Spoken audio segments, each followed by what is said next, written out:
Well, welcome everyone here at the City of Lacombe, in spite of our appearance here today, for the Monday, August the 14th meeting of your City Council. It is 5:30 p.m. and I'll call the meeting to order. And we, as I said earlier, we are fulfilling our obligations here to wear these Innisfail Eagles jerseys, which we do so reluctantly, but it was part of the deal. So all the best to them and Mayor Barclay as well on their victory for the Van Berg Cup. For our regular business this evening, is there any consent agenda items that you would like to see removed, Council?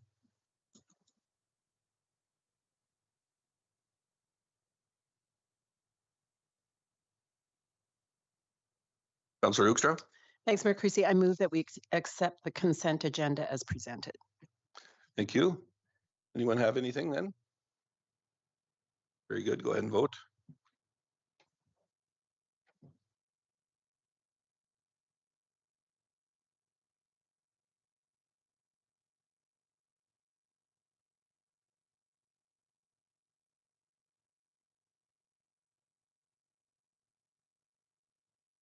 Thank you. That is unanimous in favor. And move on to the regular agenda. There was a couple of updates there in item 4.3. I understand that there was the chair was unable to meet with us, so Carly Rennie, the vice chair for the Recreation, Parks and Culture Board, will be with us. And some in-camera items I was supposed to bring up. We had two that I'm aware of to add. One was for a land item. Is that correct, CAO Gowdy? Very good. And I had one item, and I believe, if I'm not mistaken, Councillor Hoekstra had one that she'd like to add as well.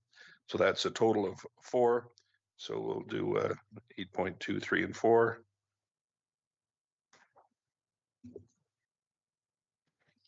Are there any other items of business there?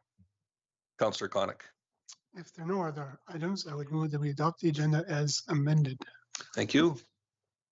Not seeing any other lights on, so proceed to vote, please.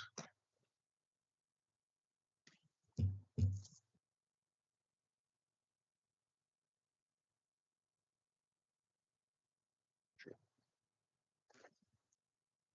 And that's unanimously accepted as well.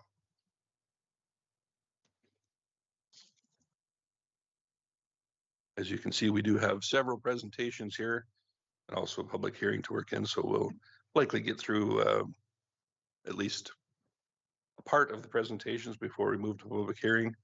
But first up before us is a couple of representatives here from Stantec Engineering. Welcome to you both. Brad Vanderhayden is the project manager from Stantec, and Taylor Cusk is an engineer in training that has worked on this project as well. So with regard to the South Connector functional plan, the floor is yours.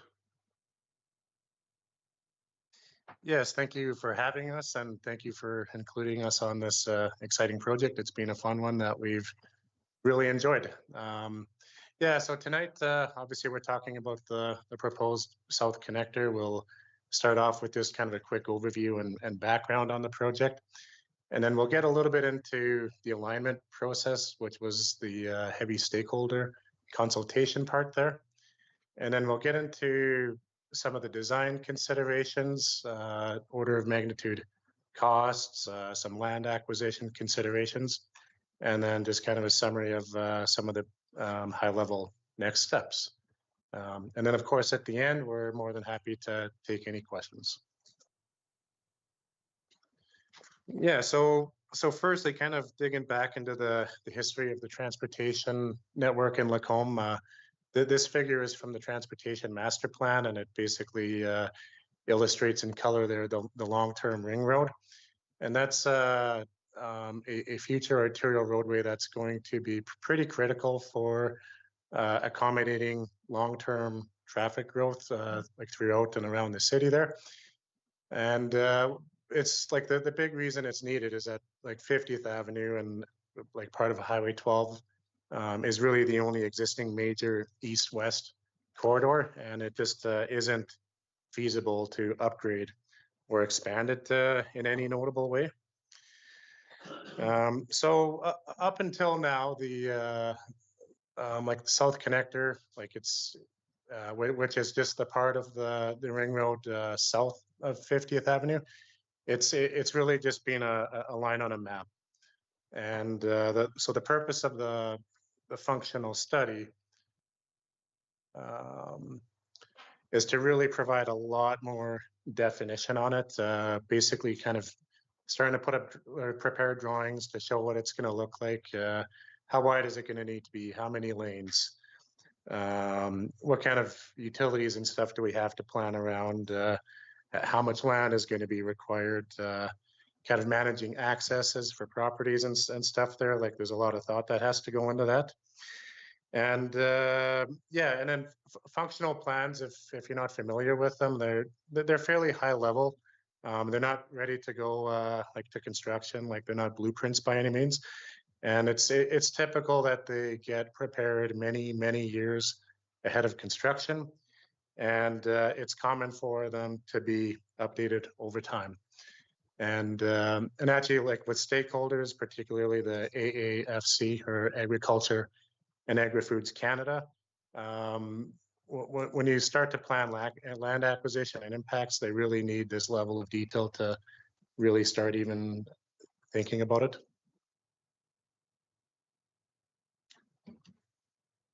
Thank you. So Stantec, the city, and the county held 3 stakeholder engagement sessions to kind of guide this alignment selection process.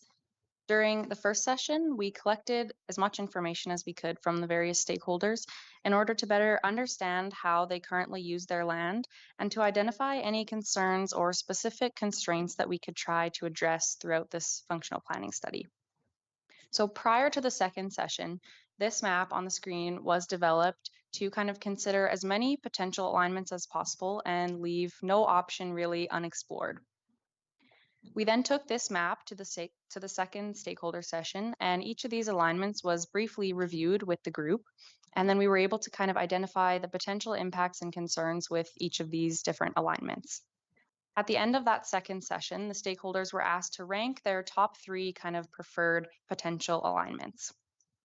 However, most of these options were kind of quickly ruled out due to critical feasibility, cost, impact, or user benefit concerns.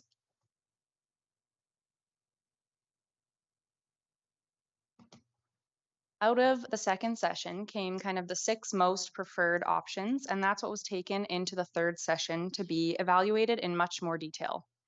A value engineering exercise was completed, and this was to allow us to kind of select the preferred alignment. Based on stakeholder feedback and technical consideration, 6 criteria were developed, which include rural land usage, user benefit, financial or cost, environmental impact, community sustainability, and economy. From there, each criteria was assigned a weighting, which represents the importance of that criteria in the alignment selection process. And as you can see, rural land usage was considered the most important criteria and therefore weighed significantly higher than the other criteria. The 6 kind of potential alignments were then scored against each of these criteria based on in-session group discussion with the stakeholders and post-session discussion between the technical team. Alignment number 1 scored the highest, primarily due to its proximity to the city, and that allows it to be cost-effective and provide the highest user benefit. The cost and travel time increased significantly as the alignments move further south, and for this reason, alignment number 1 was chosen to proceed within functional design. So once an alignment was chosen, the next step in the functional design process was to develop a cross-section for the roadway. So for those who aren't familiar with these types of images, it's kind of like a slice of cake looking at the road. The road would be going in and out of the page. And these are used to illustrate the layers of the road and different design features such as lane width, crossfall, where the streetlights, trail, and median would go, and also show an overall right-of-way width that would be required for the road. So this is the typical cross-section that was designed for the South Connector. And as you can see, it has a 55-meter total right-of-way width. And for some perspective, a typical county road allowance is about 20 meters. And I'd like to note that this is the ultimate 4-lane configuration of the South Connector, and it will likely be phased in different stages for construction, which I'll touch on more later. I also want to note that this is a hybrid urban and rural cross-section that was developed specifically for this project in order to accommodate the stakeholder concerns and feedback that we heard while still meeting the needs of the roadway. So it features a median and curb and gutter in the middle, similar to an urban road cross-section, but then it features shoulders and ditches on the outer lanes, similar to a rural cross-section. And the reason this was done was to allow for the movement of agriculture equipment on this roadway, as the research and provincial agencies noted that this was essential to their operations. And there's also potential for a regional paved trail on one side of the roadway that would connect to the Trans-Canada Trail.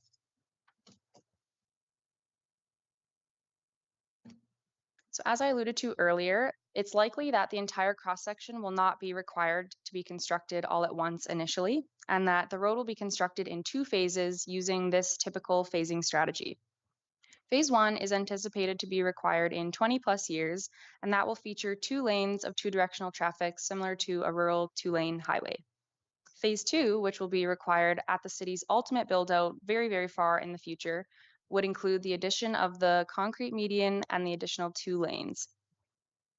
Although the entire 55-meter right-of-way would need to be acquired in the first phase in order to protect that land required for phase 2, there is potential to still farm or utilize the undeveloped right-of-way until it is needed, which is approximately half of it.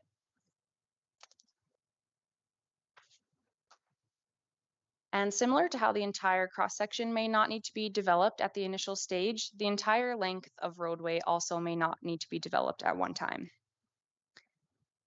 The portions of the roadway that will need to be developed are going to be primarily development driven, and traffic levels and level of service of 50th Avenue will need to be monitored over time. Updates to the Transportation Master Plan will indicate which segments of the South Connector would need to be constructed to alleviate pressure. We anticipate 3 segments for the South Connector, which are the west segment, the central segment, and the east segment shown above. It is very likely that the west segment will be required to be constructed first, as the central and east segment rely on the desired connection to Highway 2 that the west segment provides. The need for the west segment will likely be driven by future development in the northwest area of Lacombe, future commercial and industrial development in the joint economic area, or general increase in traffic on Highway 2A. And the need for the east and central segments will likely be driven by development in the southeast area of Lacombe.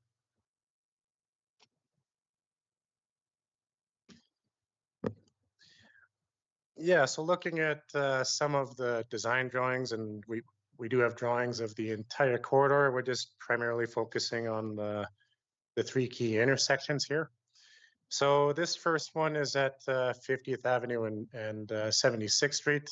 We have a little key plan on the top right. So the location is at that orange circle. And just for a little bit of orientation, north is left on this figure here. So one of the key criteria for the entire road is that it's basically expected to have a speed limit of about 70 kilometers an hour. And that's because it's we're trying to balance like traffic movement along with some agriculture, transporting equipment. Plus, there's a little bit of still access off of the roadway. And then the intersections we expect will primarily require signals. So you don't typically have signals with speed limits of 80 kilometers an hour or higher. So one of the key things that we do when you're upgrading a major intersection like this one is you try to space them out a bit. So the basically that county road, or like almost a service road that goes to the track on 2, it would be too close to 50th Avenue the way it is. So we would propose to shift it as far south as you can. And similarly with the access for the church there, you would also want to shift that. So basically, we've proposed to line them up together. Ideally, you'd have them even a little bit further from 50th Avenue, but sometimes you just have to work with what you got there. And then this particular area has quite a bit of excavation. We're proposing a maximum 3% grade along the road. And that's pretty important because like at the intersections, if there's a red light, especially in the winter and stuff, you don't want it steeper than that because it can be more dangerous and difficult for vehicles to stop. So yeah, so this particular area has about 6 or 7 meters of earthworks cut, which is relatively significant for a road like this. And then because of the grading, it's also expected that the AltaLink, like the major overhead transmission line, 138 kilovolt line, will need to get relocated a bit there. And likewise, there's also a Fortis line on the west side of the road there. So it's important to update and regularly communicate with those companies to plan for those relocations, especially the AltaLink one. They've indicated that they require at least a year of notice to do anything there.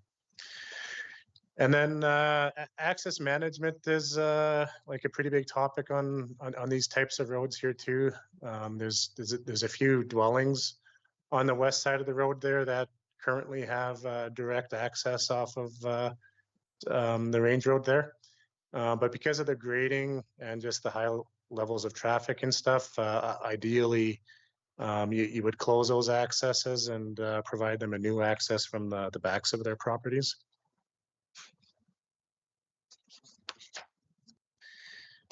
And then this intersection is at Highway 2A, and it's represented by that orange circle there too. So this is largely based off of what Alberta Transportation and Economic Corridors prepared back in 2006 when they did the Highway 2A twinning functional design there. So this includes twinning of that, but yeah, one key difference is back in 2006, they didn't anticipate the South Connector being in place or anything this substantial. So because this is an arterial roadway, like ideally you like to have 400 meter spacing between intersections, but again, sometimes you just got to work with what you got, and 200 meters is considered a relatively acceptable minimum. Like 400 is desired, 200 is minimum. So that's why we've proposed to jog off C&E Trail to the west there. And yeah, then you'll notice on Highway 2A, we have some intersection closures that are noted there with like the notes and the red bars and stuff there. And yeah, so 58th Street, like that connection there, you would either just close it entirely or put a little cul-de-sac loop there, whatever makes sense for the land use there. So, and then it'll be important that the intersection is signalized, and that's especially important with the railway tracks there, because you have to have the preemption connection so that if a train is coming, it tells the signals that the train is coming, and it will clear the east-west traffic and before the train gets there, and also before the gates go down.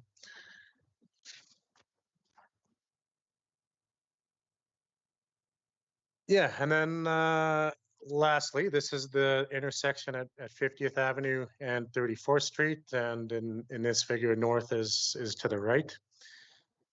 So like the Highway 2A intersection, this one is proposed to also be signalized, and we would expect it to have the preemption with the railway tracks there as well. And yeah, so the arterial roadway along the existing development, like the typical city standard, is to have a berm there, which we've proposed on all new developments, and that's kind of represented by that green line or that green hatch on the bottom of the picture there.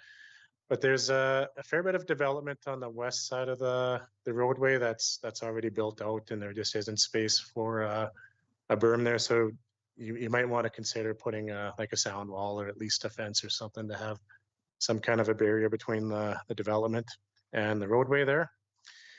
And yeah, kind of like the first figure we showed, there's like a couple of dwellings on the east side here, like around the bottom part of the page there. So ideally, they they can't really be given direct access in the ultimate configuration with a median there. So it would be desired to basically provide them access from like a little service road to the south there. And then there's that commercial parcel on the northwest corner. That's kind of a tricky one because right now it has like basically full access, but when you introduce the medians and stuff, it would just be given a right in, right out, which isn't great because it would limit the left in access going into that property. So at some point in the future, outside of this study, we would suggest trying to figure out an alternative access from the west with those empty lots there.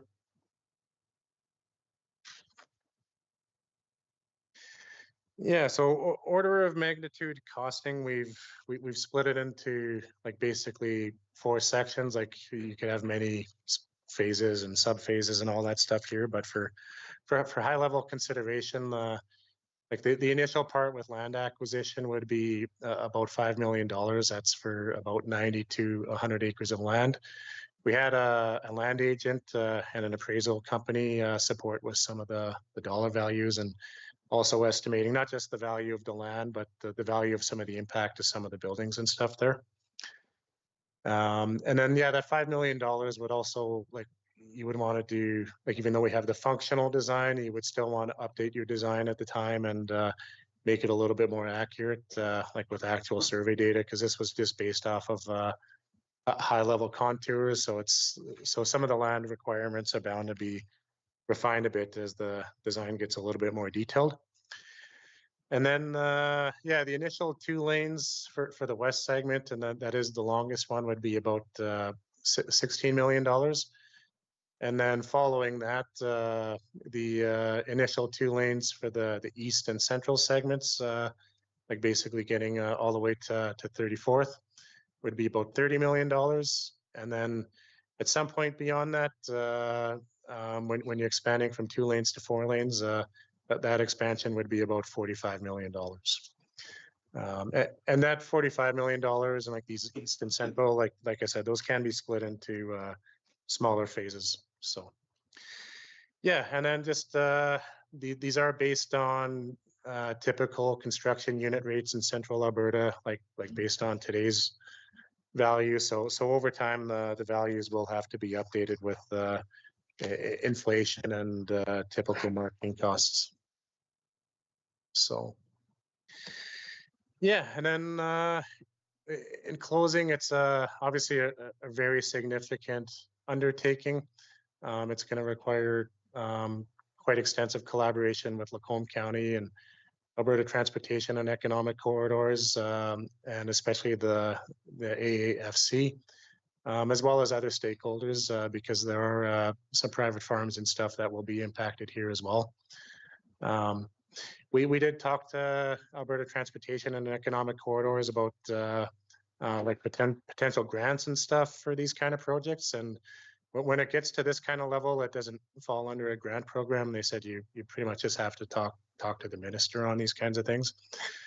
And yeah, and it's really important that this isn't just the city's growth that it's accommodating, it's also the counties, it's also the highways. And as the region continues to grow, like all that background is going to grow in conjunction with the city's traffic.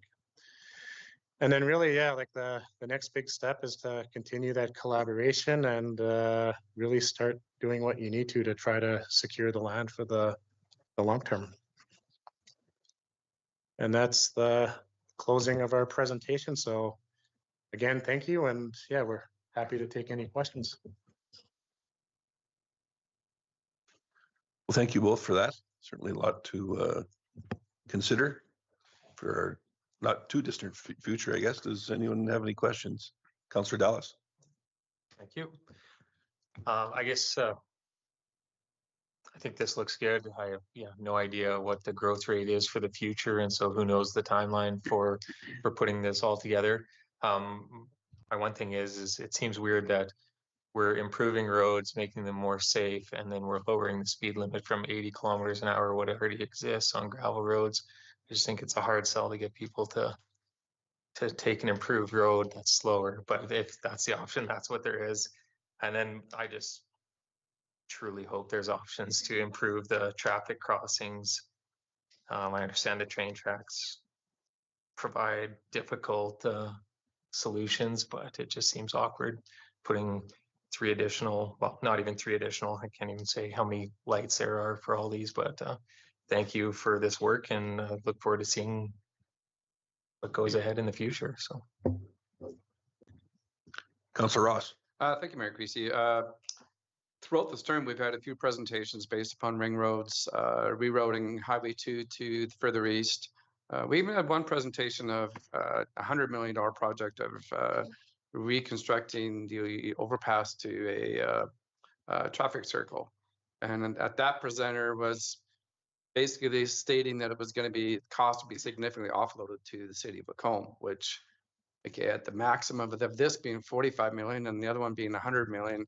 And with the province offloading other demands that would typically be significantly funded, this is kind of a reach in my opinion. But although I do significantly see the need for it, but there's going to be a stretch to have this completed with the way that it is currently. So that's not feasible with the current size of this city and so forth. So, but thank you for your presentation. So on the financial part, the total build out was anticipated to be in that $100 million range on this anyway, was it not? Correct, the total, yeah. And it's a fairly conservative estimate. I'm quite confident that over time, as you refine the design and get things a little bit more detailed and stuff, that it could come down. But for budgetary purpose at this stage, it's about $100 million, yeah. Thank you, Councillor Hoekstra.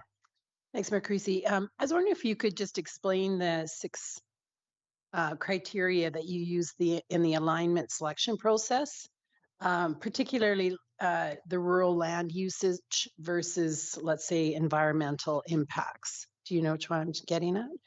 And then I have a second question. Yeah, great question. So the difference between rural land usage and the environmental impacts would be environmental impacts. We're looking more at wetlands or natural habitats of any animals. And Wolf Creek is also in this area. So kind of impacts to that side of things, aside from how that land is being used. Whereas rural land usage was really the impact to the existing landowners in the area, the research agencies, the private landowners, the provincial agency, and Lacombe County. So it's less about the environmental impact and more just on how that's going to affect their operation and their business and how they use the land already. Okay, so what does 1.9 mean for alignment number 1 under rural land usage versus, let's go down to alignment 6, it's 2.3. So greater impact, less impact? Yeah, so we kind of rated it on a positive scale. So the closer to 3, it was a scale of 1 to 3. The closer to 3 means there's less of an impact on that category. So 1.9 would be, on a 2 out of 3 scale sort of ish. So yeah, 2 out of 3 kind of impact. Whereas say alignment number 2 is a 1 out of 3. So like very significantly impacting their land. So yeah, on a scale of 1 to 3, and then that's how those values were determined. And they're an average of kind of all the different responses that we got, because we did have all the stakeholders score these alignments in these categories. So then we took an average of the responses that we received. Thank you. May I follow up with one more? Certainly. And so what is your suggested trigger to the city as councils come and go? How do we ensure that at a certain point we got to be buying land? And I don't know, what is the trigger? I don't know if there's going to be a specific trigger, but like as the city grows, I mean, you are going to be updating your transportation master plan. Ideally every few years, but most municipalities do it every 5 or 10. And through that, you do your traffic counts and you check your level of service and on 50th Avenue. And as the city grows, it's going to get busier and busier. it's not going to be a fast trigger. It's just going to gradually build over time, and it's just going to become it is going to become a topic at some point. So. Councillor Gullickson. Thank you, Mayor Creasy. Just a quick question regarding the existing ring road we have, which goes north on 34th. Did you look at any, or did you get any numbers on usage on that? Because I know there are some vehicles now coming from the west that use Highway 2 and come around on that to avoid our downtown. I mean, it's not what we'd like. We'd like to see more of them do that, but there are some trucks that are doing that right now. Did you get any numbers on the usage of that ring road, or did it even apply? No, it didn't really apply. We were primarily just focused on the south one. Yeah.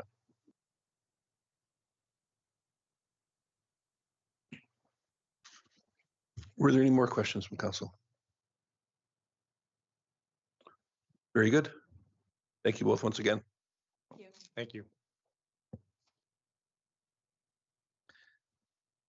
The next item up for presentation is our city mural update for 2025.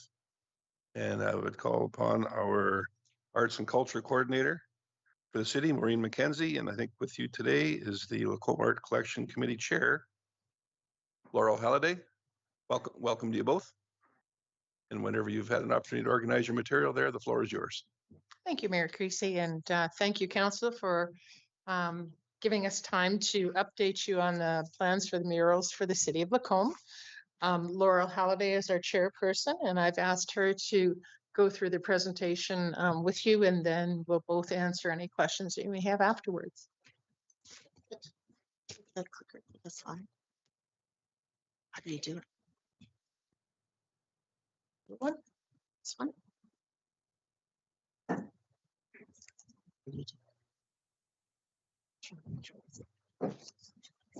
Yes. There, it didn't work. Oh, well. Okay, thank you. So we just want to give you a little bit of background on the mural program. I know you're probably familiar with it, but we'll just give you a Coles Notes version and then tell you what our plan for 2025 is. So over 30 murals were created in the downtown core of Lacombe between 2004 and 2012. Those murals were always, in every case, painted right onto the sides of buildings. And they provided a historical overview of Lacombe settlers from the late 1800s-ish to the early 1900s. And those were focused on the characters, the historical characters and their businesses and sort of the built landscape. Several of those murals are unfortunately gone now due to building renovations and repairs. And others had to be replaced entirely because of internal moisture coming out of the buildings and peeling the paint off and just bubbling the surface and that kind of thing. The land use policy was updated fairly recently to require that all new mural commissions are placed on this kind of aluminum-based substrate material, like brand names like Dibond and that kind of thing, so that in any case, the whole thing can be removed from the side of a building and placed somewhere else, resited if the conditions there change in any way. And we also do ongoing conservation of the murals that already exist, touch-ups and dealing with fading and peeling and that kind of thing. Anyway, in the last decade or so, the mural program has continued from that first great burst of enthusiasm. And the newer ones include the Clydesdales behind Main Street Medical. We do that, yeah. And the baseball program on the side of Red Sports, which you see as you're driving into town, and the performances mural on the side of the Lacombe Performing Arts Center. We're really heartened that some local people, local businesses and individuals are taking it upon themselves to do murals on their own properties. A couple of examples are Blind Man Brewing and Intact Insurance. And what's really great is they're coming to Maureen to ask for advice about materials, artists, and just generally how you do this and some of the things, the pitfalls to watch out for. So that's really nice to have that buy-in from people who approach the city rather than the city approaching them. Okay, so one of the things we're doing this year is refurbishing the Hey Doreen, the 1940s scene. This has had a sordid tale of woe. It was done with a vinyl sort of material and that peeled and bubbled. There was a warranty on it. It was fully replaced in 2022. And then that replacement failed as well. And the manufacturer refused to follow through on the warranty that it had. So because we have an agreement with the person who owns that building to keep that mural in good repair, because it's a crowd favorite, everybody in Lacombe seems to know that mural and really enjoy it. We need to tidy it up. It needs to be replaced. So we're working with a local business to print and install new panels for this mural, and it'll be printed directly on that aluminum substrate material I was talking about, and it'll come in big panels that'll be sort of attached to a structure on the back of that wall. This type of printing is more cost effective, and it will ensure that the entire image, remains more vibrant and sort of weathers better, if you know what I mean. We got lucky with that location, right? Because it's on the north side. So it wasn't in direct sunlight, it wasn't in direct weather. But if you go down and it looks, okay if you're 100 meters back, but if you look really closely at it, you'll see it's all kind of coming off in sheets and separating, and then the top level's curling away. It's quite a mess. Anyway, so as soon as the weather remains fair for long enough, that replacement will start to take place. The other thing we're going to do this year is create a mural for this very building. We heard, or Maureen knew, that you guys were doing interior renovations to this building. So we thought that it would be a great time to do some art on the outside of the building and sort of soften particularly the south aspect of this building. So we'd like to make it into a warm and welcoming building. So in terms of the themes of the murals that we've done so far in Lacombe, all of it's been settler, sort of subject matter, if you will. But this area has a really rich Indigenous culture that we'd like to see represented in the mural program.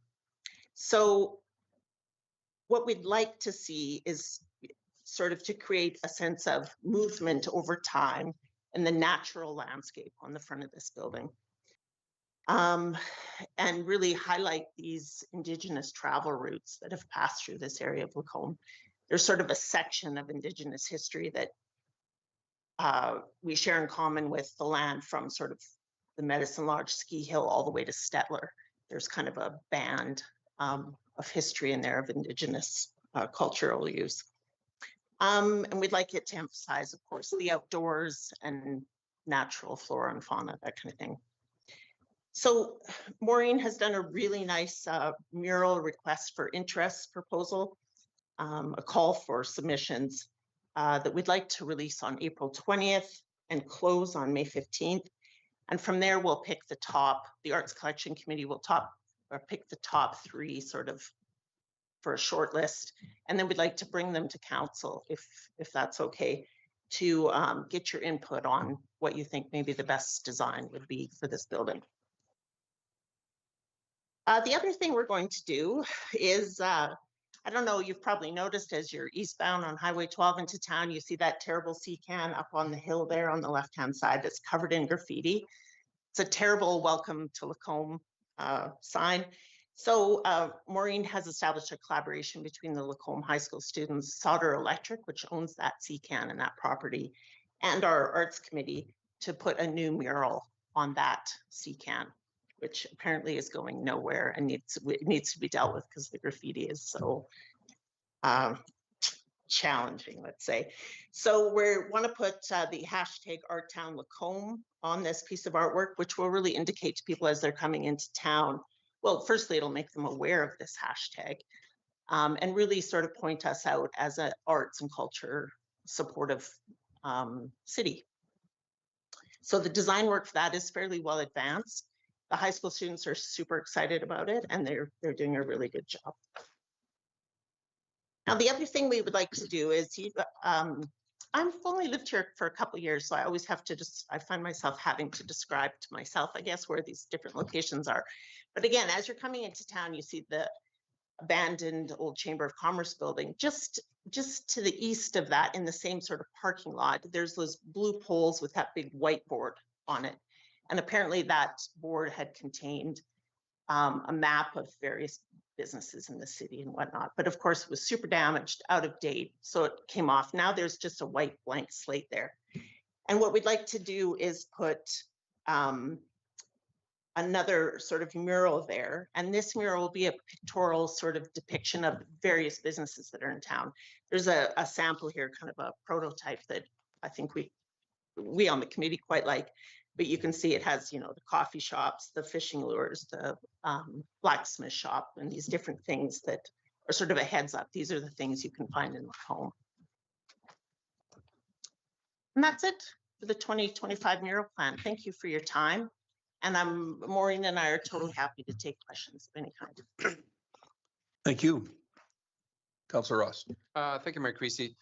The murals are absolutely beautiful downtown. It creates tourism. It's wonderful to see.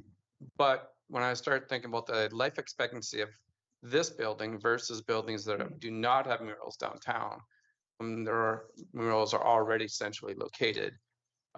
You know, I can appreciate to enhance this building, but some buildings that are not covered, that do not have murals on them downtown, are going to be there, in my opinion, significantly longer than this building.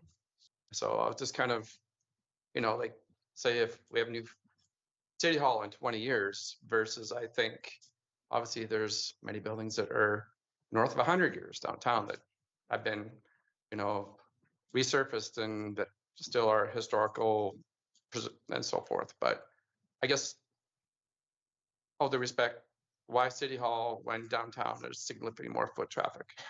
Well, just a couple of points there. As I mentioned, when we do these images on this aluminum substrate, it can literally be pulled off the wall and taken anywhere and reattached. I wasn't aware that there were plans to demolish or move this building, or There isn't plans. okay. I'm just putting Okay. logic to, I see buildings downtown obviously staying in place significantly longer than this one. That's I like, hope. I have no idea. We do not have, I'm not putting into people's minds that are watching this. There is no plans to replace this building. I'm just putting in common sense that most likely buildings downtown are going to be in place longer than this one. Yeah. One of the other reasons that we're looking at City Hall, Councillor Ross, is to get people out in the community and seeing what else is around, because we do have artwork throughout the city. And so this brings people to this part of town where they can go a little bit further west and then, you know, see the pine cones, or further north to see the moon. So we like to see our art spread out more around the community now. So that was also another consideration for this building. I think too that this building is very sort of bunker-like, and I think anything to sort of soften this south facade at all would be great. And to put an art piece on your City Hall is a clear statement that you are interested in arts and culture in this city. And I think seeing that sort of investment is just so significant for residents, but visitors as well. So when you come to get your dog license, you actually get to observe this beautiful piece of art as you're walking into the building. I think it would just be a credit to the entire operations, you know, that happen in this building. Councillor Gullickson. Thank you, Mayor Creasy. I'd like to contradict Councillor Ross. I certainly would like to see this building come down. So anyway, but I would like to see the murals on here also. I understand that all of these will be removable, and I love that idea. And because of other factors within our community we've talked about before with Maureen, how things change and people take some stuff off or make changes in their building structures, and you can move that mural. So I appreciate that change a lot, and I think that's makes our investment much better. And I just like us to be able to clean up some of the things in the back alleys. I know that's not your issue, but maybe the students could paint some garbage bins or something to make it look a little bit better. But thank you very much for your work. Appreciate it. So I guess to accurately reflect our entire committee, I'm not a huge fan of the murals on the city hall for a variety of reasons. I think we're trying. This was sold to the community, and rightly so, as a great attraction to our downtown, and then to somehow start putting them on city structures elsewhere, to me, it just seems, frankly, a little bizarre. I did like some of your reasoning for having artwork here. However, to expect these to be moved from here to another location, to me, I think is highly doubtful, given that they're sized to fit this building. They're going to look pretty odd on another one with the odd sizing and whatnot, but be that as it may, I think that there's still a lot of other locations in our downtown core that would benefit greatly from additional murals before this building would. That's just my opinion. Thank you. Anyone else? Thank you both for the presentation. Thank you. Appreciate it.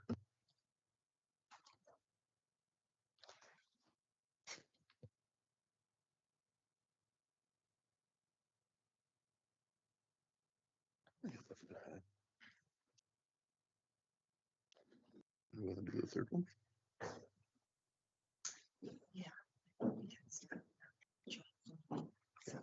Fair enough.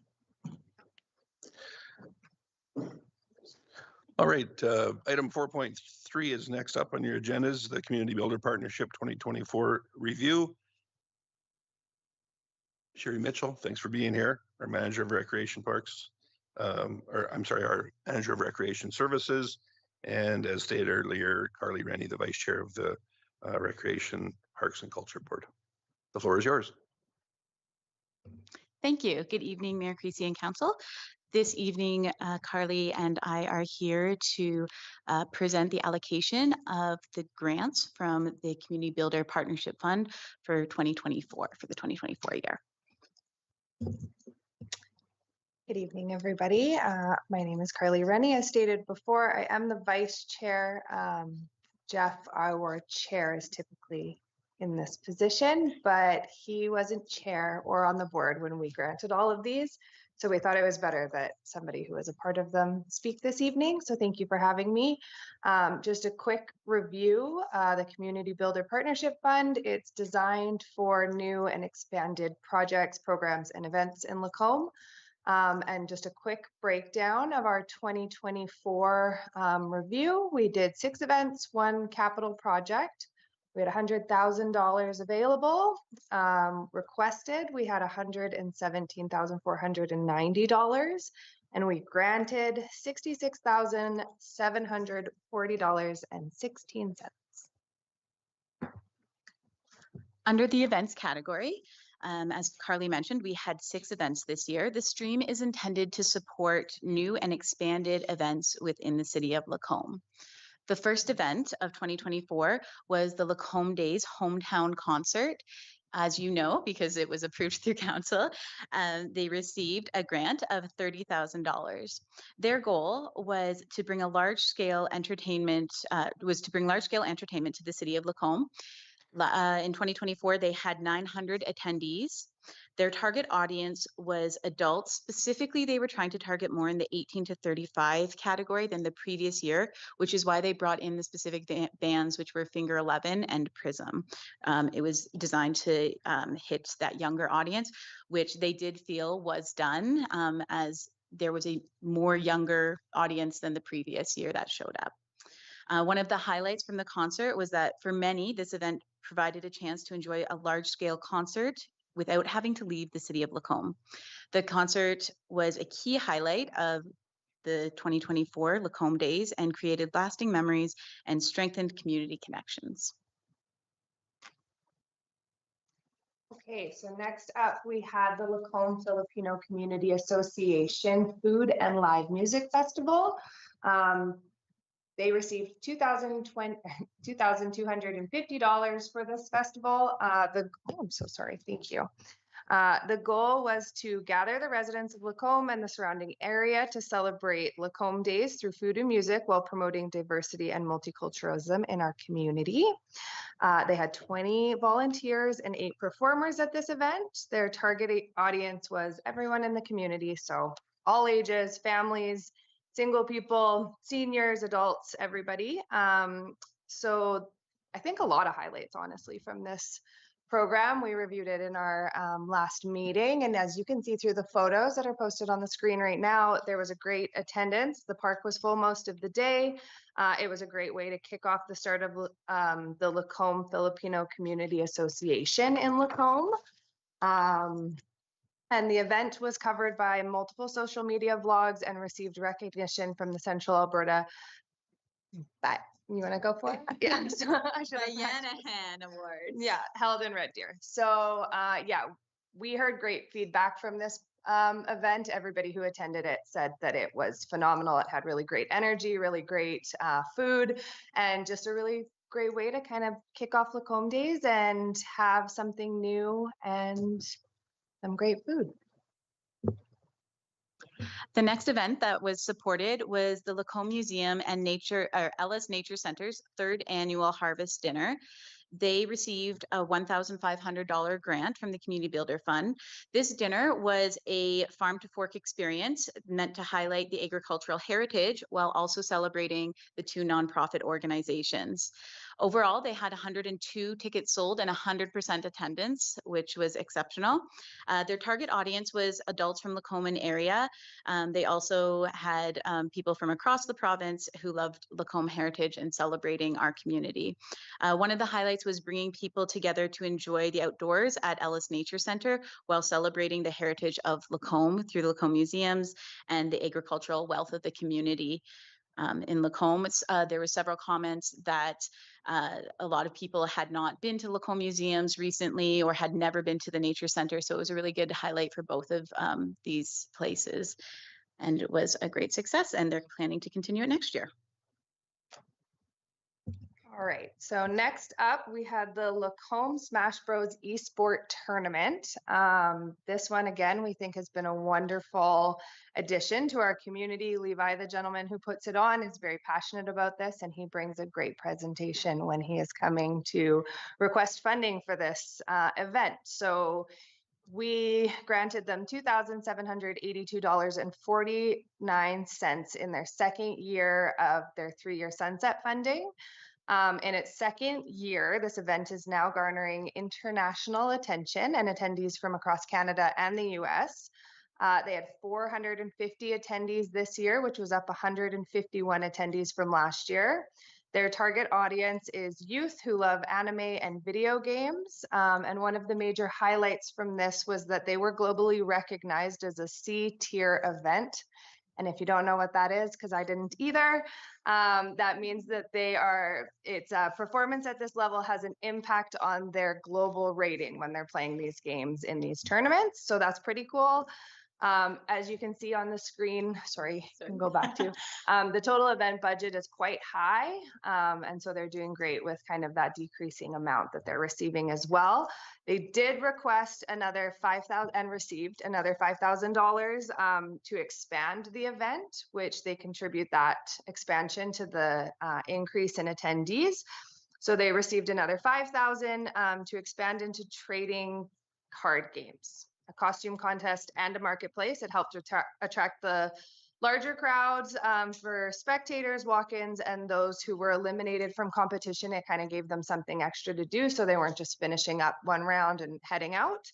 It added more variety of competition, including Pokemon Go, which appealed to a wider audience, and the increase in numbers, as I mentioned before, was attributed to that. The next event that was supported was the Lacombe hosting of the Pan-Continental Curling Championships, which again, I'm sure that you are aware of as it was also brought to council. This event was the qualifier for both men's and women's teams to represent their countries at the 2025 World Curling Championships. They estimated the total number of on-site attendees for the entire event was around 6,000, with roughly around 250 to 400 people per draw, 3 draws per day. Their target audience was all ages. They did have several school groups come in throughout the day. The action group brought clients in as well. So they really tried to reach out to the youth to bring them in and expose them to curling where they may not have been otherwise. One of the highlights was that for Lacombe, this event brought in many people who would not regularly come to our community, specifically from around the world. The athletes in particular spent a lot of time going through the community, taking pictures, seeing what Lacombe has to offer. Overall, they had 35 teams compete. They were hoping to get 40, but they were happy with the 35 that they received. The Pan-Continental Curling Championship Organizing Committee will be presenting a more detailed report to Council at an upcoming meeting.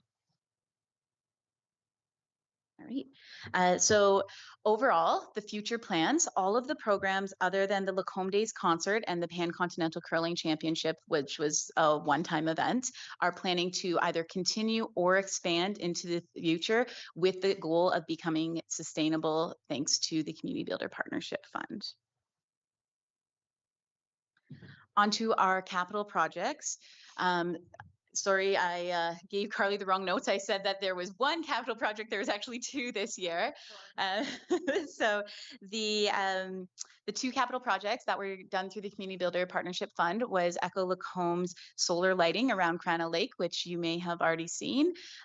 So that project was a total of just under $50,000, and the grant was approved through council again of just over $12,000. The goal was to increase safety around Crana Lake with the extra light and accessibility with recreation. I know I've used that path and it's been great, especially there's the corner coming up here by City Hall and right down that dip. The lighting has been great. I live by here, so it's been really nice to have those lights, and that project has been completed with ongoing maintenance, of course. The second capital project was the Lacombe Performing Arts Center. They received a grant of $4,273, 25% of their upgrades. So some of these upgrades included adding air conditioning to the facility, sidewalk and structural repairs, as well as some storage solutions in the basement, and that project has also been completed. With that, we're open to any questions you may have. Thank you both. Councillor Hibbs. Thank you, Mayor Creasy. I guess I just wanted to have a comment really rather than a question. I just was fortunate actually to attend all of the events that were listed, and they were all fantastic. And I really do appreciate the value that this fund brings to the community. It does bring some really unique things. I do really want to call out the Smash Bros. It might not be something that you think you should go check out, but you really should. It's a really unique, eclectic group of people that come to this community that probably would have never had a reason to otherwise. And in speaking with a few of the attendees, they just thought that was the coolest that a little city of Lacombe would host such a thing. And I also really want to give a shout out to the organizer. That young man, he's clearly driven out of passion. It's definitely pushed him out of what he's been comfortable perhaps doing in the past, but I'm just really proud of his growth. And I don't know, that's a really big success story to me when I can see somebody, especially that I would consider youth, to really expand their horizons and really bring something like that to Lacombe. Like that really is outstanding if you stop to think about it. So I also just really appreciate that some of these are multi-year funding. I get it that it's new projects, but sometimes it takes more than 1 year to really get something going. And again, I'll just call it Smash Bros. It's really successful. It's growing. It's only expected to continue growing. So yeah, I'm really proud of this fund, and I really appreciate the effort that the committee puts into going through those applications and selecting and making recommendations. So I guess that's what I wanted to say. No questions. Thanks, Councillor Ross. Thank you, Mayor Creasy. To further to the Smash Bros, they've grown to the point of having to use the arena. So that is, and the individual just finished his teaching degree, I think, and it's wonderful to see him connect and be passionate. And those are the ones that you really naturally want to support, that brings community together, promotes our community. And was the purpose of the Community Builder Fund that former Director Guy Lapointe and CO Gowdy, and we met about 3 years ago. And that's what it's there for. And I want to commend our committee and Manager Mitchell. She's excellent at mentoring groups and organizations to what direction to set them up to succeed.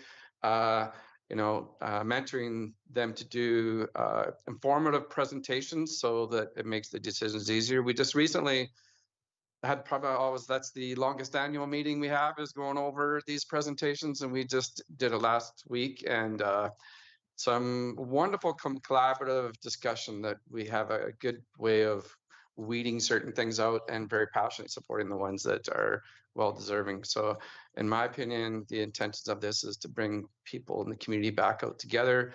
We reward those that are passionate about volunteering to make a difference. So kudos. Yeah, good job. Anyone else? Thank you both for that update. We appreciate it. Thank you. So this time I think we'll skip over the Assessment 101 portion, move into our public hearing. As you can see, it's scheduled there for 6 o'clock. It basically, it's as soon as it can occur. It's now 6:31. So we'll go ahead with it now for bylaw 400.67, office and retail sales as principal uses in light industrial districts. And Senior Development Officer Kirk is in place there. So I'll start off by saying that as mayor, I declare the statutory public hearing for bylaw 400.67 now open, and that this hearing is held pursuant to sections 7, 8, 230, 606, 640, and 692 of the Municipal Government Act 2000 as amended, and request that our legislative coordinator to confirm the purpose of this public hearing, that the statutory public hearing notice was in fact advertised as required by the city's advertising bylaw, and that any written submissions received but not included in the public hearing agenda package are now read into the record. Coordinator Bellabonno. Thank you, Mayor Creasy and Council. The purpose of this public hearing is to provide an opportunity for the general public to offer input on the proposed amendment to bylaw 400.67, which received its first reading on February 24th, 2025. Bylaw 400.67 seeks to amend Land Use Bylaw 400, and if approved, will amend Schedule A of the Land Use Bylaw by allowing offices and retail sales in the light industrial district as discretionary uses. In accordance with the city's advertising bylaw 482 and section 606 of the MGA regarding advertising requirements, a public hearing notice was published in the Lacombe Express on Thursday, March 20th and 27th of 2025, and on the city website as indicated in the agenda package. Mayor Creasy and Council, no written submissions were received, and the city received 1 registration from the members of public to speak. Thank you. I'll remind that all persons giving oral presentations this evening are to clearly state their name, and presentations are to be brief and to the point. The order of the statutory public hearing presentation will be as follows. Initially, our development officer will begin, followed by those in favor, then those opposed, and finally, any person deemed to be affected who wishes to be heard. So Senior Development Officer Kirk, please proceed. Thank you, Mayor Creasy and members of council. All right, so as stated, bylaw 400.67 is for potential land use bylaw amendments to allow offices and retail sales as principal uses in the light industrial or the I-1 district. So this item is before council tonight as there's some interest in Lacombe in allowing office and retail sales in the I-1 district as main uses. So an amendment to the land use bylaw would be required to allow these uses in the I-1 district, as they are currently only allowed in the district if they are accessory or subordinate to the main use taking place. So for example, it's common for an industrial business to have a small administrative office that is in relation to their main use. All right, under the analysis, the purpose of the I-1 district is to provide an area for a wide variety of light and other service-related industrial activities that do not create a nuisance beyond the property boundary. So in December of 2024, City Council requested the preparation of these proposed amendments. A public open house, took place on January 30th, 2025 at the Lacombe Memorial Center. City staff attended the February 4th, 2025 Downtown Area Redevelopment Plan Committee meeting to provide information and answer questions. And the first council reading took place on February 24th, 2025. Administration's research included reviews of Lacomb's municipal comparators and if they allow offices and retail sales as primary uses in their I-1 district. This is included in the report as Appendix A. The permitted uses and discretionary uses in Lacomb's I-1 district and the number of industrial and commercial lots. This is included in the report as Appendix B, and the comments received at the public open house, which is included in the report as Appendix C.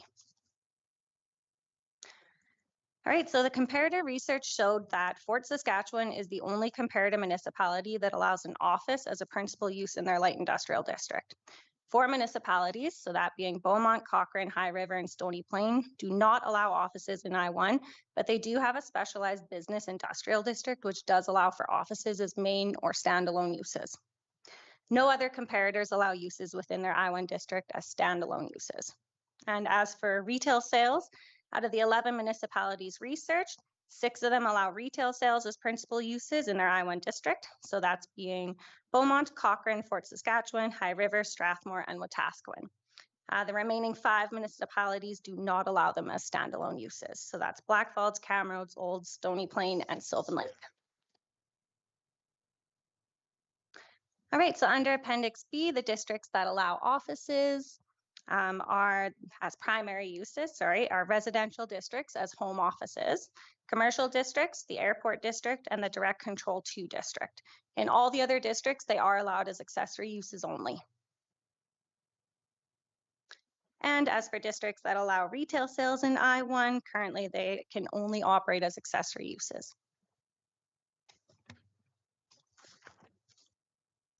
Also in Appendix B is the statutory plan review. So it includes applicable sections from our municipal development plan and the land use bylaw, the list of permitted uses and discretionary uses in the I-1 district, and the total number of commercial lots, which is 421, and industrial lots, which is 215 in the city of Lacombe. Appendix C provides the comments from the public open house. So there were 10 comments received total. 7 were in support, 2 were in opposition, and 1 was a general comment. The summarized support is that the proposed changes will encourage business growth and diversity, have a positive impact on surrounding residences due to the conveniently located services, and streamline applications and communications. Some of the summarized opposition is that the changes will negatively impact the vibrancy and success of our downtown business sector, including vacancy or leasing rates. And the generalized comment was that the city may need to create regulations to ensure that the downtown remains viable to investors or current owners, which could look like tax incentives. All right, so there are some potential advantages and disadvantages with these proposed changes. Some of the advantages include larger rental space opportunities than in commercial districts. Helps to achieve business growth within the community, which is a goal of our strategic plan on growing the community. Retail and offices uses in the I-1 may provide convenient service to workers in the district, and some retail uses require outdoor storage, larger parking areas, or other design aspects that could be well suited in our industrial areas. And some of the disadvantages include increased leasing demands could result in increased leasing rates. There could be a decrease of industrial businesses operating within the city if commercial uses occupy the industrial lands or buildings.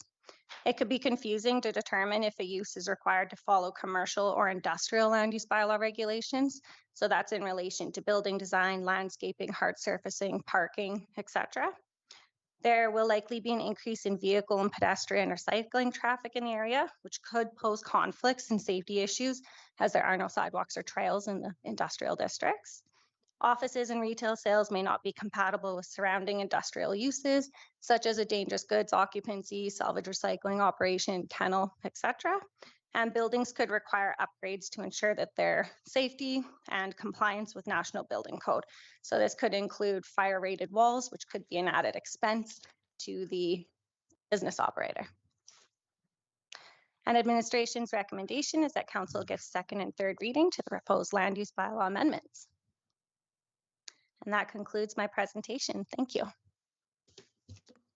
Thank you, Senior Development Officer Kirk. I would ask that anyone wishing to speak in favor of bylaw 400.67, please come forward.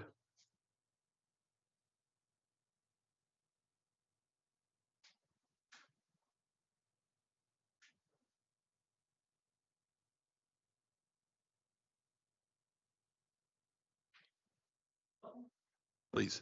Good evening, Mayor Creasy, members of City Council, City Administration, and gallery attendees. My name is Wayne Armishaw, and my address is number 5, 5206 Wolf Creek Drive, Lacombe, Alberta.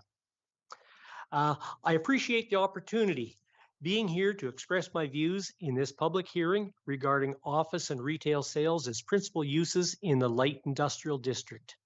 The Planning and Development Department has presented this bylaw amendment driven by the amount of site-specific land use bylaw amendment applications in a very positive manner, and my wife and I are in full agreement to the proposed amendments. The proposed amendments are progressive and serve to cut red tape for entrepreneurs who feel that the I-1 district is the best location to set up shop. Our connection with the light industrial district goes back to 2000 when we established a business on Wolf Creek Drive. Therefore, I will extol the virtues of this road. Wolf Creek Drive is a busy bypass road, reducing traffic at the 12-2A intersection. It's classified as an arterial road linking Highway 12 with Highway 2A. The right-of-way for an arterial road is 48 meters, allowing for widening at a capacity up to 20,000 vehicles per day. At both ends of this road, the land use zoning classification is C2 highway commercial and nearby to C5 district shopping center. Now, many of the lots along Wolf Creek Drive have wide frontages, and all buildings must be a minimum of 10 meters back from the property line to allow required landscaping and/or required on-site parking. These wide lots allow transport truck maneuverability and garbage services on all on-site without city-provided alleyways. Use of the road is for entrance and egress only.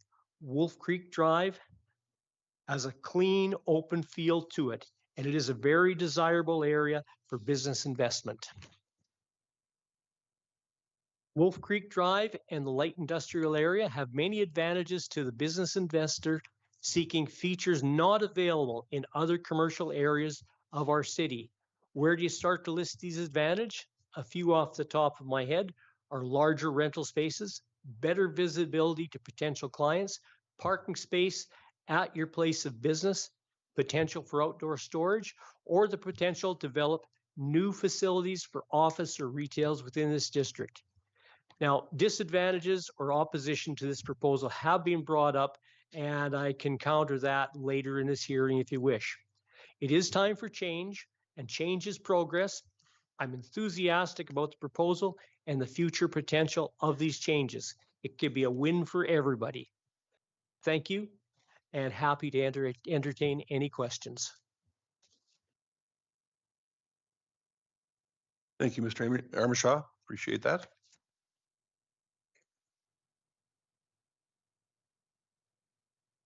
One more call for anyone else wishing to speak in favor of bylaw 400.67. And third and final call for anyone wishing to speak in favor. I'll move into asking for those who wish to speak in opposition of bylaw 400.67. Now is your opportunity. Second call. Third and final call for those opposed to bylaw 400.67. And finally, any person deemed to be affected who wishes to be heard, please step forward. Expect an equal number of takers on this item. Second call. Third and final call, opportunity to speak. All right, thank you. I declare the public hearing for bylaw 400.67 to now be closed at 6:44 p.m.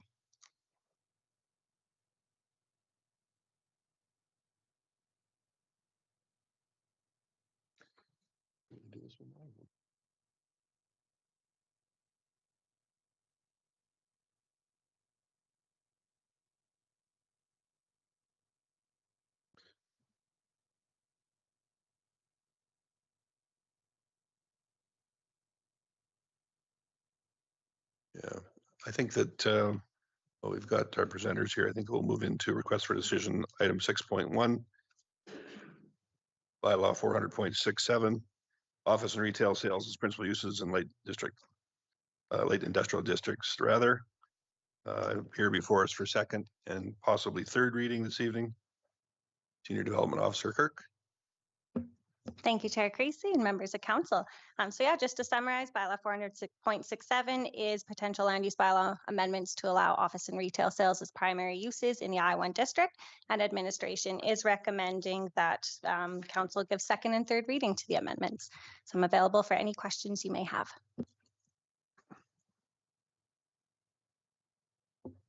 Councillor Dallas. Thank you, Mayor Creasy. Thank you for your presentation. There are many days when I wish I was an economics expert, but it seems fairly regularly when we're sitting in here, I wish I was for sure. I appreciate the inclusion of the advantages and disadvantages. I believe doing this, our intent is that the advantages will outweigh the disadvantages and we can convert some of those disadvantages as well. My belief is that commercial operators will know what their clients and customers need and what their needs are, and they will locate accordingly. Doing so may move businesses out of our core into outside of that, freeing up prime commercial space for those that are looking for it. And then increasing our usage in our industrial area. I don't see a disadvantage to that. I think there was the concern about the lease rates, but as demand for industrial space increases, then so that spurs on development as people see it being available and ready for use. So, oh, I see some other lights on, so I'll just withhold on the motion. There was nobody up initially, but I'll wait on that. So thank you. Thank you, Councillor Hoekstra. Thanks, Mayor Creasy. I was counting on you making the motion there, Councillor Dallas, but I can make that motion, but then I do have a question. Even though I'm nowhere near the motion, here it is. I move that council give second reading to bylaw 400.67 as presented. And then go right into my question. Yes. In the appendix 3, there you list, where is it? Okay, here we go. Appendix 3 is the responses of positive comments and those against. So in opposition, the first comment says, our downtown struggles already. And I guess I was curious, could you give me an example, not meaning to refute this person's comments, but maybe sort of, in what way does our downtown struggle? Do we have a lot of empty locations in our downtown? And so does administration see that this would just make that worse? Or what would your comment be to that comment? Right, through the chair to Councillor Hoekstra. So I can't speak too much to how our downtown struggles currently because I do believe it's pretty full. We do have quite a few applications always for downtown. So it seems like the buildings are being used. I think the fear is that the building or businesses might pull out of downtown to go to the industrial area, and then we would see some sort of a decrease in the downtown activities. Just to reiterate, then you're saying that right now our downtown is fairly full, like it is full. To my knowledge, yes. Thank you. Councillor Hibbs. Thank you, Mayor Creasy. I don't really have a question, but more comments. I do appreciate that this is the right direction, I think, for this community. We're starting to think outside the box when we're, rethinking some of these really prospective, I can't say the word, rules that are in place. I think I might have struggled with this if it was straight up like permitted, but it's discretionary. And so I do think that gives it a second chance to have a look. I was initially concerned that there's only so much industrial land, and this might potentially start really decreasing the availability. But I do appreciate that in the memo, it really did specify like how much there is of each of the properties. So that concern is greatly lessened at this point in time. I definitely hear the concerns of the downtown. I think that we have to be careful not to be too like not what's the word like to overblow that. I think there's definitely going to be the potential of some businesses that will find themselves to be a better fit out in the industrial section, probably because they've outgrown the space that they're in, but they'll be replaced by others. And I think that this this chambers here can adapt and address situations. If it does seem to become a trend, that's something that we need to step in and maybe create incentives. A future council can address that if that's the case. If this is not a final decision and whatever the consequences are, they are, like there's always the ability to address them as they come up. So I'm really quite pleased with this. I hope that those that were attendants at the open house also agree that this sort of takes a middle road by going down the discretionary road as opposed to the straight up permitted. So thank you, and I will be supporting it. Councillor Ross. Thank you, Mayor Creasy. Already probably echoing some of the comments, but I know some businesses, for example, downtown are simply interested in relocating because of their growth, and that's not a bad thing. Better accessibility for having freight delivered. It's not saying that somebody else won't want their wonderful downtown location, but some of the areas of the design of the Len Thompson area, it's life experience, I guess. Looking back, when you wish maybe would have included sidewalks just for pedestrian, but it's done. I will say at times we get scrutinized as council that we're not promoting development and so forth. But I have to reiterate that our administration planning development has reduced a significant amount of red tape in my time on council. And it would be really interesting to make a list because it is quite lengthy. And I applaud you for all the work you've done that way. But there has been a lot of red tape reduction. That's really I think we've done everything we could, and I think that this is just one of those examples. But yeah, thank you very much. I strongly support this. Councillor Connick. Thank you, Mayor Creasy. I too support this bylaw going forward. I can appreciate the concerns that were expressed by the DART committee. I sit on that committee, of course. I would echo the comments that Councillor Hibbs said, perhaps, that I don't see there being a mass exodus. There might be the odd business that decides that might be a better fit. But again, it's all about, they've outgrown where they've at now and they need bigger space. And there is no large retail or available large office space currently available in the downtown core. So, and I'm approaching it more from a perspective in my other full-time gig where I know we have missed out on businesses coming into this community that wanted to build, saw the potential of doing something in light industrial, but could not. And yeah, again, it's just a discretionary, it's not a permitted use. So there's still some hoops that they'd have to jump through and so forth. But I think I'm excited about the potential future business that could possibly come here as a result of this change. Thank you. Thanks, Councillor Connick. So yeah, I too will be supporting this. It's unfortunate when you get some people who don't quite agree with the vision. That's unfortunate for those business owners in the downtown area. This was not intended to take away business from Lacombe, but add to it overall. And I think over time it'll prove to be a very positive thing. So I look forward to removing yet another layer of grief for potential developers in our community. So, anyone else? Please proceed to vote.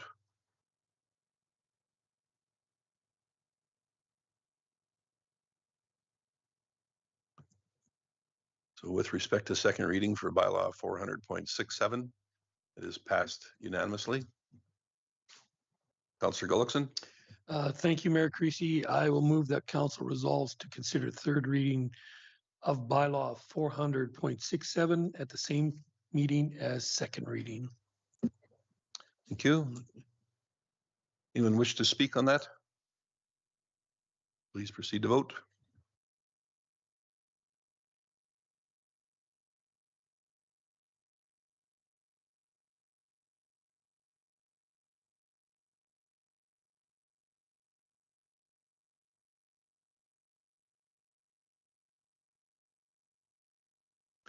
with unanimously favorable vote, we are eligible to consider third reading at the same meeting as second. Councillor Konik. And I would so move that council give third reading to bylaw 400.67 as presented. Thank you. I think everybody had anything additional from the last reading? Very good. Please go ahead and vote.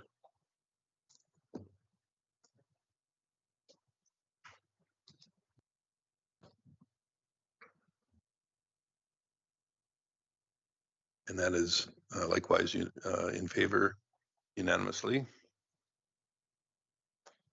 So now with that item taken care of, we will jump back. Hopefully we took enough time to accommodate our property assessors from Wild Rose Assessment. And do we have somebody else for joining us remotely as well? No. Very good. I understand that David Clark is here with us, the senior assessor from Wild Rose Assessment.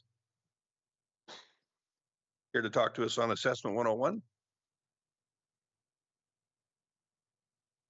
We appreciate your patience in waiting for those other items. Whenever you are organized there, proceed as you'd like. The floor is yours.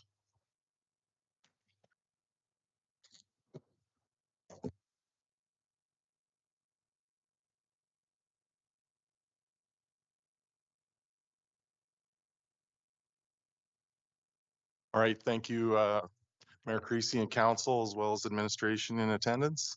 I guess we want to present to council just a general overview of 101, as you said, of property assessment. I think there's been some concern this year with property assessments, and like to give a bit of an education, if I can, on the process we have and how we get to the assessment that we have this year. I was also advised that I have only 10 to 15 minutes for a presentation, so I started with a 40 to 50 page presentation, but I'm going to try to really pare that down to keep everyone on the edge of their seat if I can. So bear with me. I will be skipping over quite a few slides, just trying to hit the highlights and get to the meat of the presentation if I can. Of course, I guess I would ask just for the continuity of my report, if I can get through it and then have questions at the end, that would be much appreciated. I know there's generally questions about this topic, so with that being said, we'll jump into it here. The first slide I'll pause on here is just basically what is property assessment. And I like to point out that many people think that property assessment determines to taxation. And I like to point out that assessment does not do that. Assessment is the distribution of the budgeted tax amount, right? So it's simply the council and administration comes up with a budget to distribute that amongst the ratepayers. The assessment is that tool. How do we do that? Generally speaking, it's assessments are done based off of market value. Defined there, but basically what it means is what a property might be expected to sell for in an open market.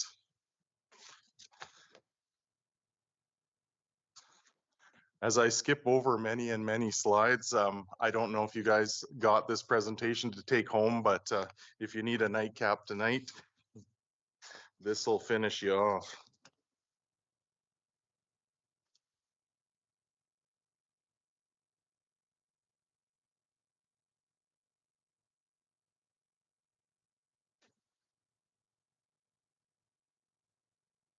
Okay.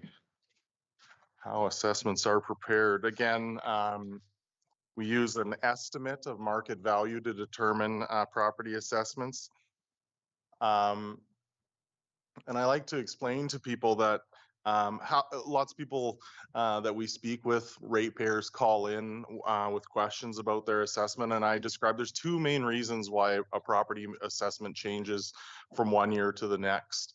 The main one that's affected everyone, with the exception of a few, is the market. The market changes year over year, and we analyze that market and apply that to different property types, which I'll go into in a bit more detail. So that affects all. And there's also cases where we put our hands on a specific property to make changes to that property. That can be based off a multitude of reasons. Usually the biggest one is they pulled a permit to make some sort of change to that property. And then we, of course, change the assessment to reflect that change in that property. Obviously, the biggest one, someone pulls a permit to build a home, that's going to change the assessment on that given property.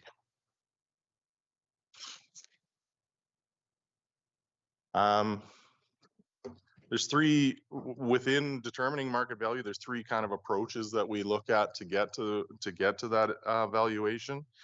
They're outlined there. A market modified cost, which is what's predominantly used in residential property. The income approach, these are predominantly commercial properties. What they derive in rent is analyzed. Hotels are a great example of that.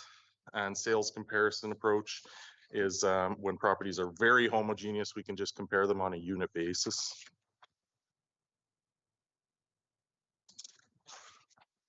There's a few important dates in the assessment cycle.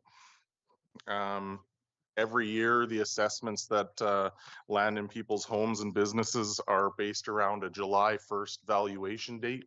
So the assessments that went out this year reflected an estimate of market value for July 1st, 2024. The other date that's shown there is a December 31st condition date. So what that relates to is, although we're valuing properties July 1st of 2024, I use the common example of someone constructing a home. Let's say someone is building a home in 2024, and that home isn't done till November, let's say. The condition date being December 31st, the assessment on that home in the following year, that house would be considered complete because it was completed before December 31st.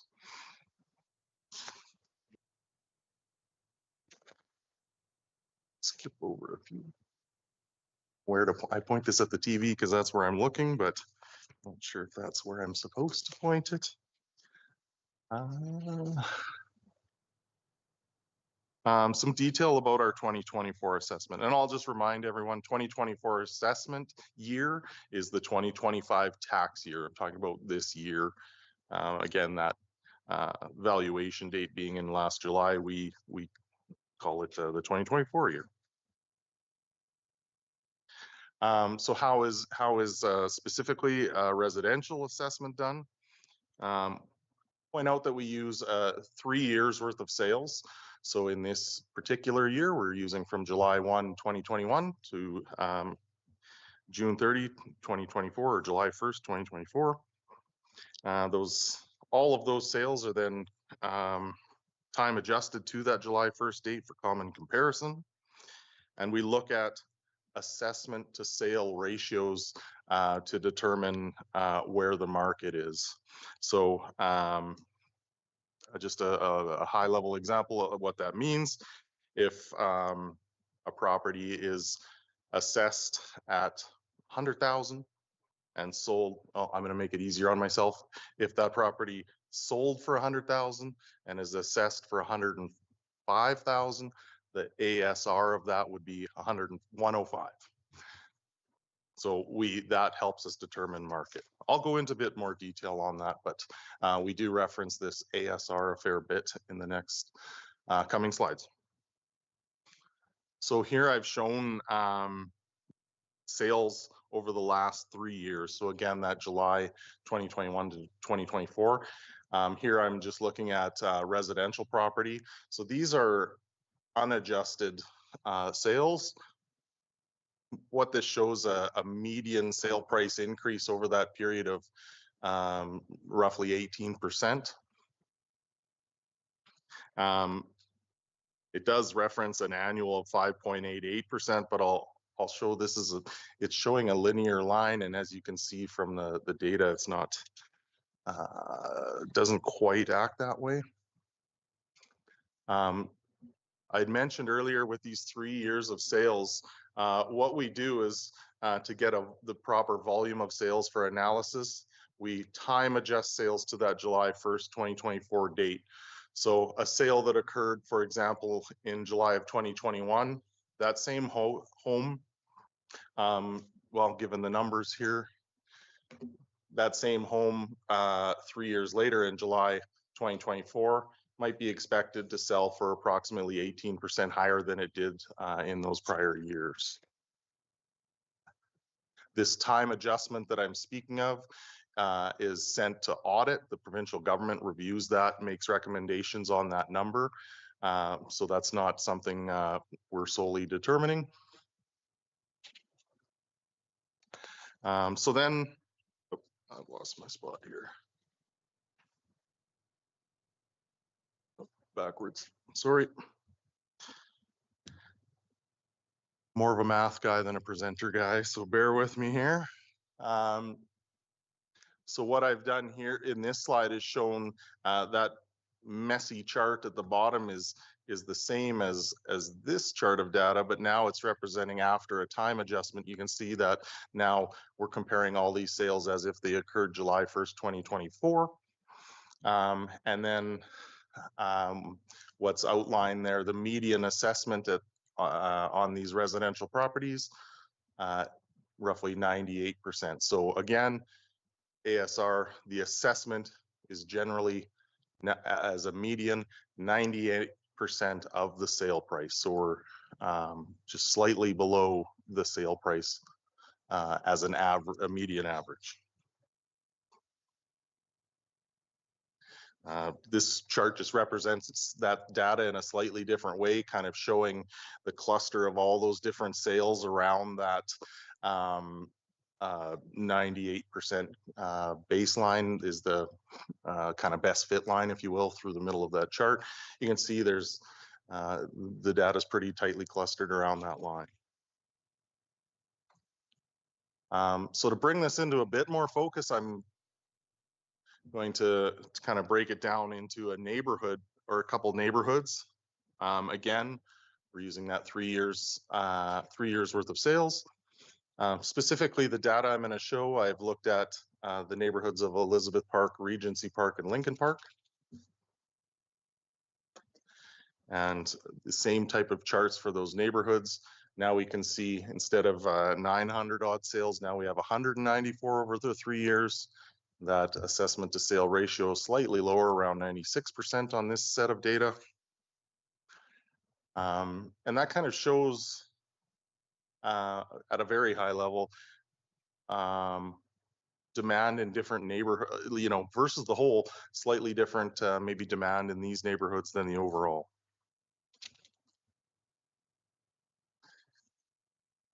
So then I wanted to jump into the change in residential assessment over the last couple years.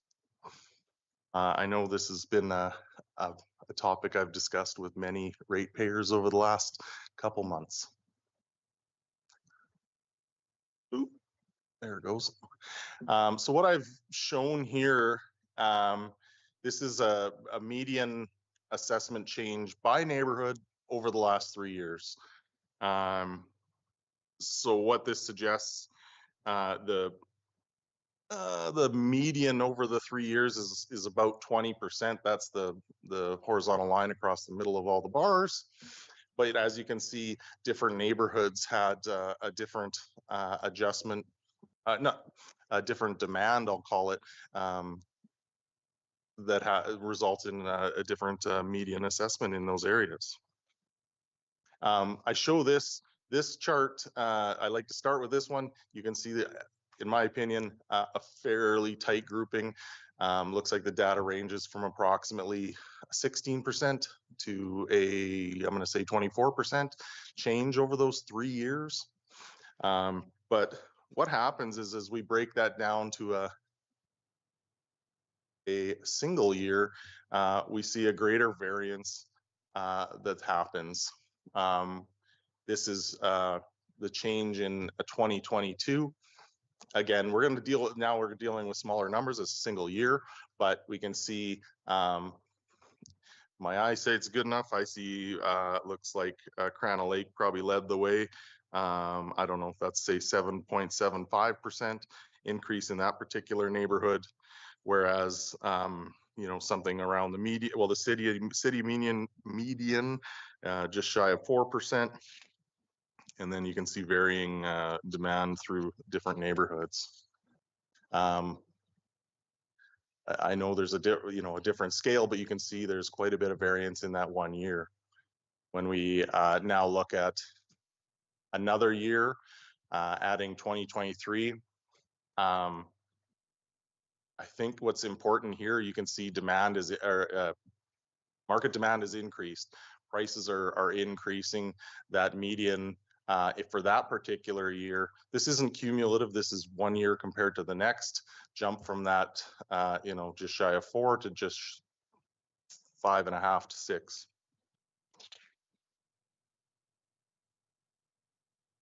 Then when we post this particular year, again, very quite a significant jump this year in assessments. Again, not cumulative. This is just 1 year compared to the other two. Shows quite a variance as well. Then I like to bring it back to the 3-year average. That becomes tighter. So I guess what I'm trying to show here is in any one given year, we might see a spike of demand and prices in a particular neighborhood that drives up the values in that particular neighborhood, whereas maybe another neighborhood falls short, but in subsequent years and over time, that there's a smoothing effect, and basically the whole city is generally moving with, I'm talking about residential property, kind of moves in the same general pattern. Okay. Now, I think what a lot of other people have brought up that I want to maybe bring to council administration's attention is kind of how does Lacombe look in comparison to other neighborhoods that might be deemed similar. So this shows a few different municipalities that our company Wild Rose looks after, so that we have access to all the data, and shows here, I believe, yeah, at the bottom you can see we have just 2 years plus a cumulative effect of those two. So I think the point in this slide with Lacombe over the last 2 years being at 13.76% kind of falls right in the mix with a lot of the other neighborhoods of similar kind of size and ilk to Lacombe.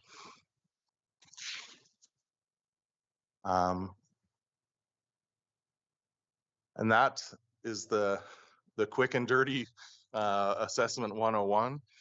And I would welcome questions from administration or council to clarify.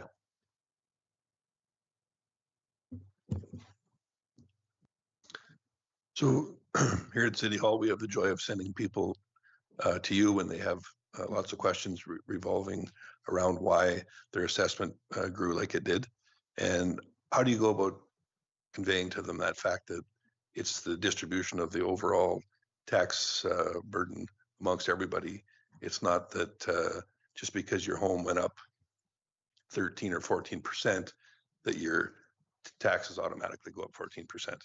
Right. Yeah. I mean, I usually go through I try to break it down, the kind of the calculation of how that works, and from an assessment perspective, right? We have assessed value, and then in one hand, and I explain as a contractor to the city, I'm independently doing my work over here with, you know, no influence of any kind from the city. On the other side here, the city is creating their budget. I have no influence or interest in what that budget is doing. And at the end of the day, I provide my assessed values. The budget is determined by you folks and administration. And at a very high level, it's basically budget divided by assessment. You get your mill rate. So what I also explain, and I think of what you're getting at is kind of like my assessment went up 15%. That must mean my taxes are going up 15%. I have that conversation every day, all spring. And it's basically, I can't say that's not going to happen because I don't know exactly where the budget is headed. But the discussion is, these are two independent variables at this time. Just because your property goes up, if the budget created by council and city administration remains similar to what it was last year, if there were no increase, then what that would mean, if everyone goes up 15% and the town budget or city budget, remains static, that suggests that we would have a reduced mill rate to obtain the same amount of tax dollars from a larger valued pool of properties. I don't give them that much optimism, though. I say taxes are generally increasing every year, but are they growing at the same rate as property value? Not likely. So again, not knowing, I don't give definite answers, but at the end of the day, a 15% increase in your property does not equal a 15% increase in your taxes. Right, and likewise, if every residence in the community increased in value by the same percentage, which I realize they don't, but if they did, then there would be no change in that distribution. That's right. Yeah. And another common example I like to use, I'm a property owner myself. I haven't experienced my tax bill ever go down, but my property value has gone down, right? So if we go back to the last decade, there would be a period of time, COVID, property values took a dip. If we go further back, there was kind of a housing crisis in like 06, 07 that dropped values. Anyone that's owned a home for that period of time has experienced a time in their life where the value has gone down. And a pretty easy conversation with those people is I don't know if you recall, but when your property value went down, did your taxes go down? And generally the answer is no. And and then I explain why that might be, right? I said, just because your property value goes down doesn't mean that I'm going to take a break in my pay, or that administration is going to take a break in their pay, or that there's projects that are just immediately cut off. Life goes on and development occurs, and that generally means that your taxes aren't going to go down. Thank you. CEO Gowdy. You go back to the. Thank you. You had a chart around page 29 or 30 that was citywide residential assessment ratios. It was like a bar chart. 29? Showed the median. Yeah, one back. So I like this one. So you always get 97. The range is 95 to 105 that you're allowed on that audit, right? And it's always below 100. Because there's a reason why, of course, but on an individual basis, I can look here and say, wow, that on an individual basis, your system, I mean, not you, your system sometimes could be off by 20 or 30%.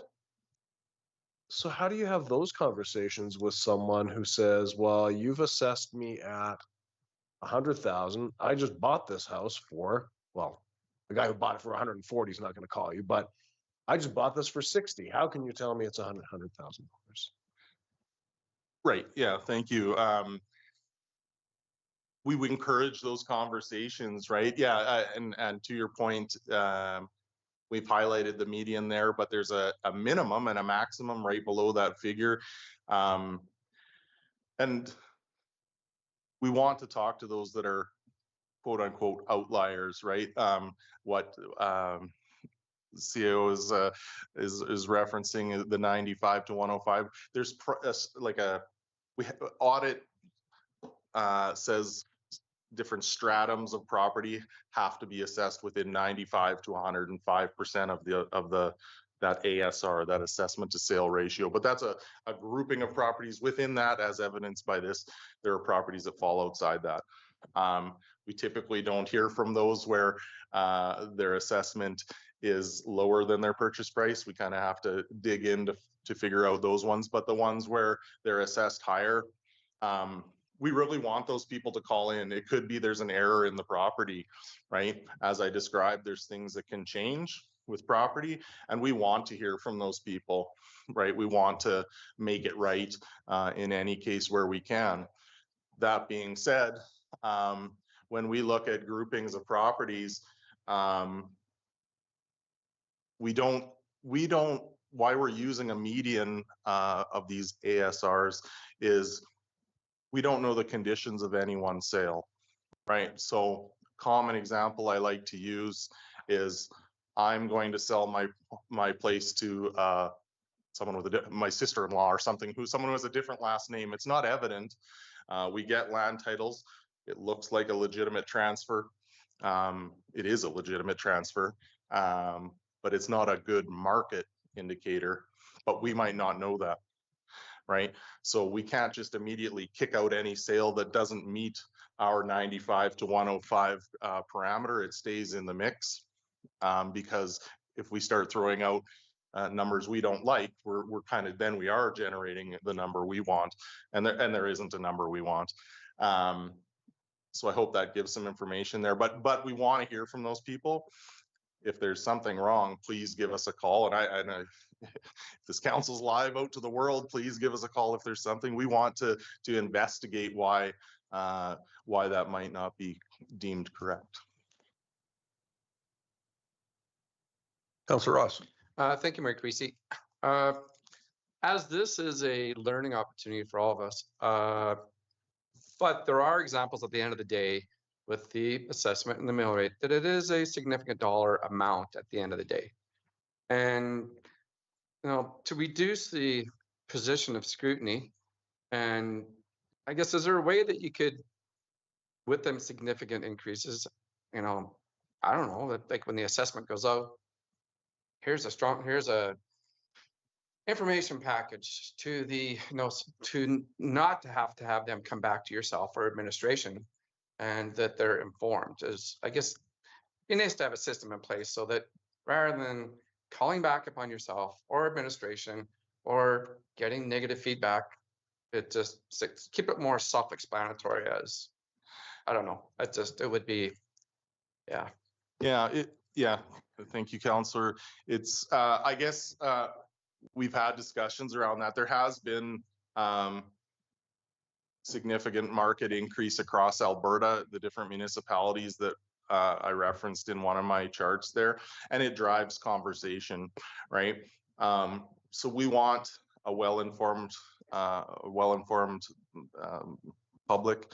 I think an opportunity that we as Wild Rose would like to provide would be to possibly do an annual type presentation like this, and possibly even earlier in the year, to let I guess numbers are presented to administration in advance, but maybe kind of a presentation to council as a, you know, again, kind of the high level where things are going. I don't necessarily know if that'll kind of stem the tide of calls, but I think if people realize, you know, if we're talking about a, you know, 10 to 15% increase, and someone that maybe doesn't know where the market is on their home, they have no intention of selling or interest in generally where the market is. Another tool would be to do a presentation, look at everyone in this particular neighborhood is seeing about a 10-15% increase. You're not being singled out, if that's what you're kind of getting towards. Councillor Gullickson. I think Talia was up first. Okay, you just lost your chance. Councillor Hibbs. Thank you, Mayor Creasy. So we did talk about what an increase in assessment means and doesn't mean, but you did somewhat answer CAO Gowdy's question, was actually going to be my question as well.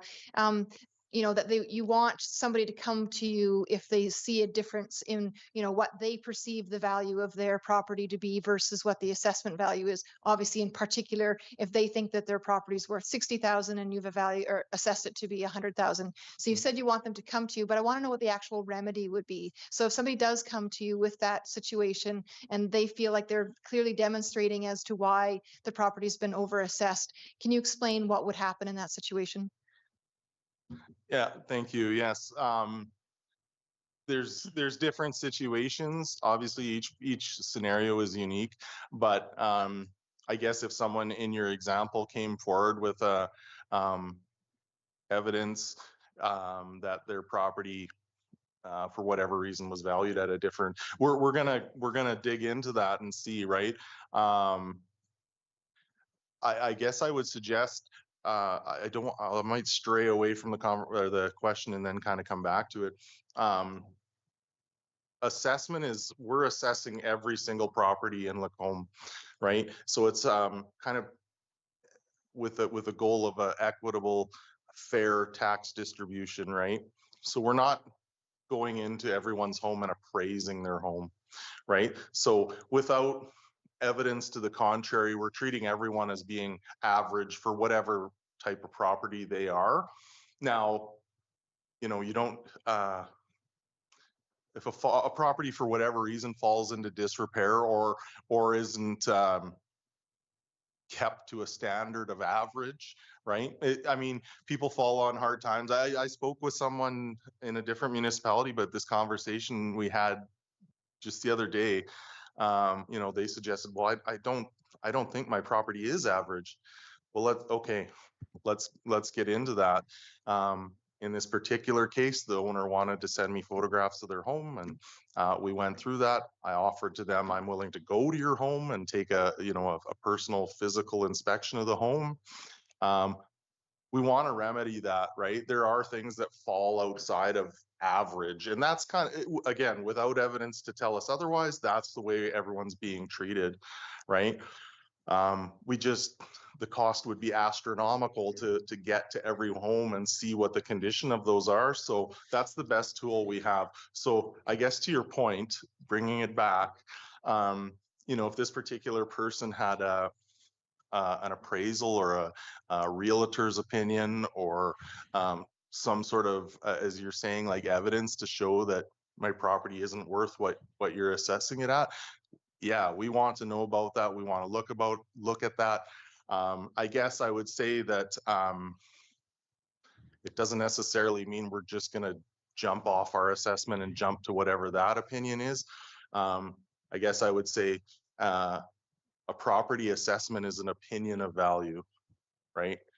The only, I was going to say the only true answer of a value of a property is when it sells, but even then we wouldn't like one sale because we don't know the conditions. But anyway,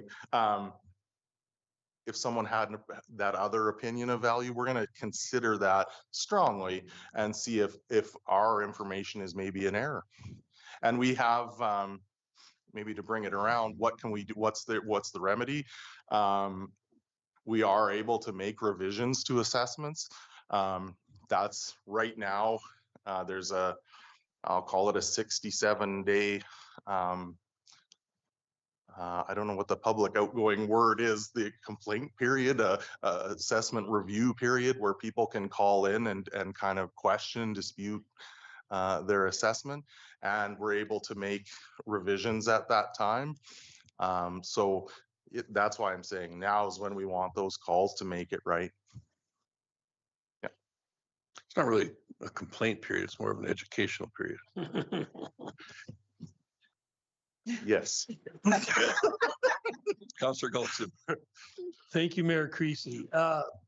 Unfortunately, other councillors from not in our council, but elsewhere, I've heard them recently say, our assessments went way up, we're going to make way more money. Like, it's like some of them don't even understand how it works. Mm-hmm. And then that's unfortunate. And that wasn't from here, it came from somebody else. And, you know, it's The make more money part is when we make the budget and make our 2.5% or 3%, whatever the number we pick. That's where the change is. So I appreciate what you've done here and clarified that, and hopefully lots of people are watching, all 17 of them. But I think it's good for our citizens to understand it's not the assessment, it's our budget that makes the change. Yeah, thank you, Councillor. And that's it. These are conversations we have, and I'm not ever trying to pass the buck on people's concerns about taxes and just push it back. I do understand the role assessment has to play in that calculation, but that is how I describe it. It's a calculation, and I also explain and I'm a taxpayer myself. At the end of the day, there aren't too many people that are solely concerned just about their assessed value, right? The root of it is taxes, right? So it is a delicate conversation, and it's one to be treated with respect, and I hope that we do that. But I do have that conversation all the time. I can control one piece of the variable, but at the end of the day, I'm only distributing the bill. You folks on the other side of the table here are the ones determining what that overall bill is.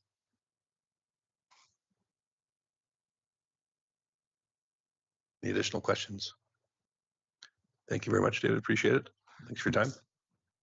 Thank you, everyone.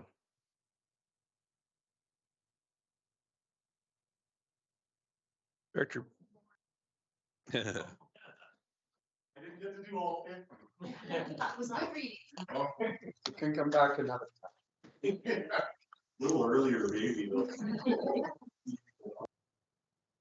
That's right. Director Piche, not that long ago, we had a request to review an order to remedy. So you got an update prepared for us? The floor is yours.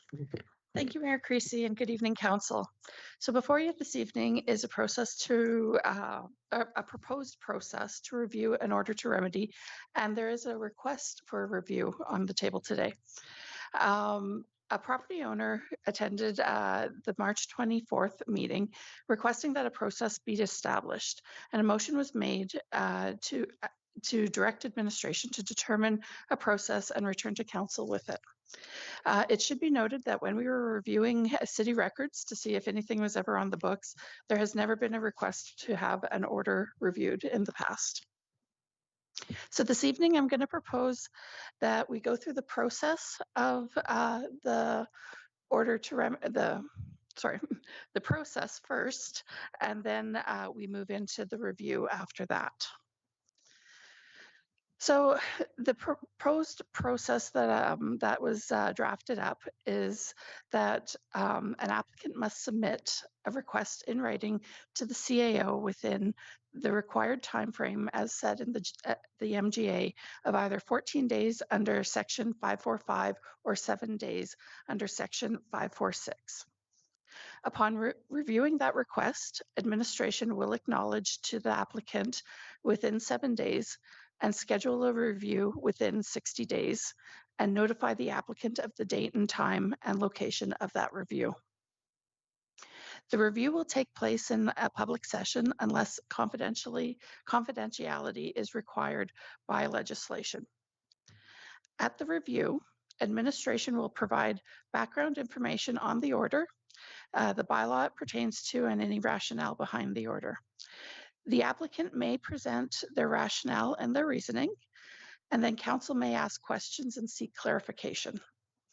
Council will then make one of the following decisions of either to confirm the order as issued, vary the order with modifications, substitute the order with alternate options, or cancel the order if deemed unnecessary or invalid.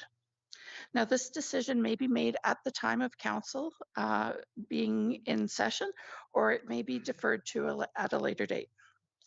Once this decision is made, administration will provide the applicant with a written copy of the decision within 14 days after the decision is made.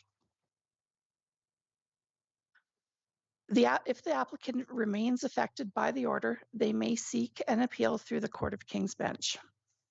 Now, administration did draft a policy outlining this process and is seeking approval or guidance should council wish to amend it. I would also like to note that when reviewing other organizations, some organizations do have an application fee and charge it from $75 to $100 for community standards reviews, or up to $500 if it's for the Weed Control Act. At this time, I'm going to see if there are any questions or any discussion regarding the process.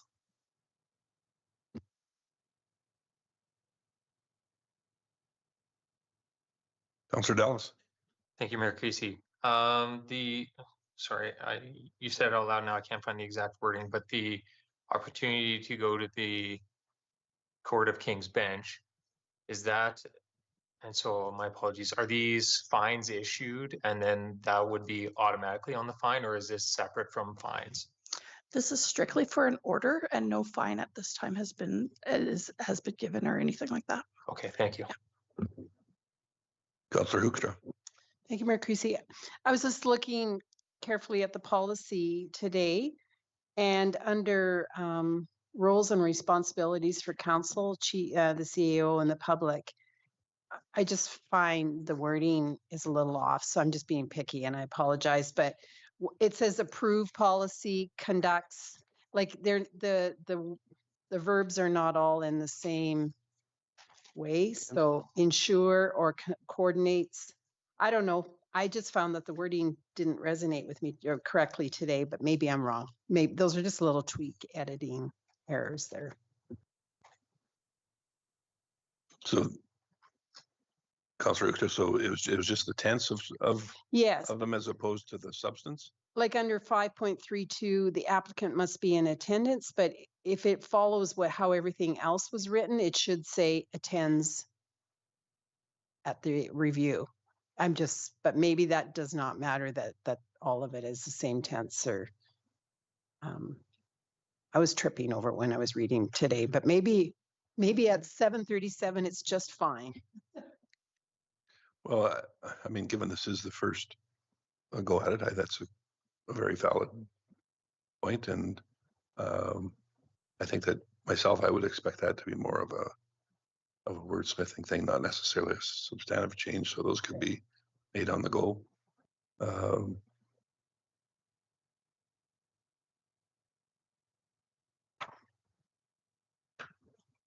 As far as the process itself, I like that it seemed to be relatively clean and short. I mean, if in fact this is used in the future, it may require some changes or it may reveal some areas where there needs to be considered to be some changes.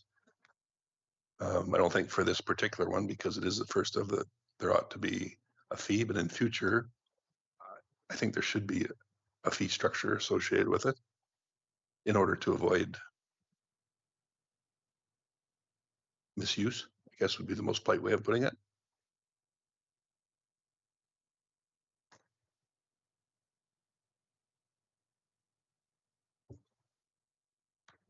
Councillor Hibbs. Thank you, Mayor Creasy. As it was I that actually made the motion to have this brought to us, I thank you. And I would go ahead and make the motion that council approves policy 26158.01 2025 PO, review of an order to remedy contraventions.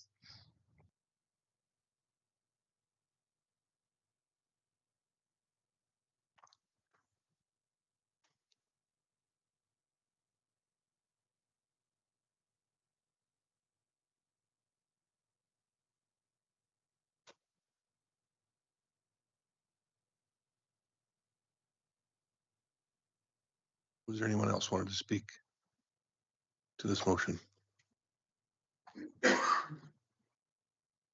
Very good. Please proceed to vote.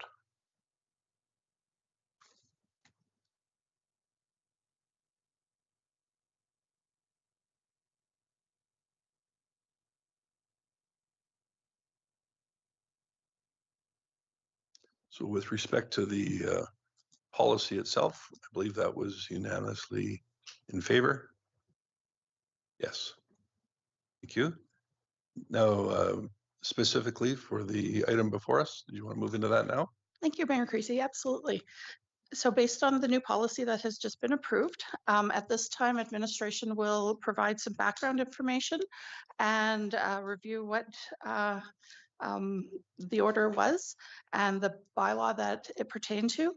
And then after that, I see Mr. Brown is in the gallery, and then he would be able to move forward and present his side. And then council will be able to ask questions and such. So I'll just start with doing a review of the background. Thank you. Thank you. So on this, the summary of the order is that on January 31st, 2025, a complaint was filed concerning the accumulation of garbage bags at 4724 49th Avenue in the city of Lacombe. Bylaw Enforcement Services attended the property, observed the garbage bags, and issued an order for their removal under Section 4.2 of the Community Standards Bylaw 468. Images of the violation were taken as evidence from the street and the alley, which were fully invisible to the public. The property owner was given until February 25th, 2025 to comply with the order. Should compliance not be met, a contractor would then attend the property on February 28th, 2025 to rectify the contraventions.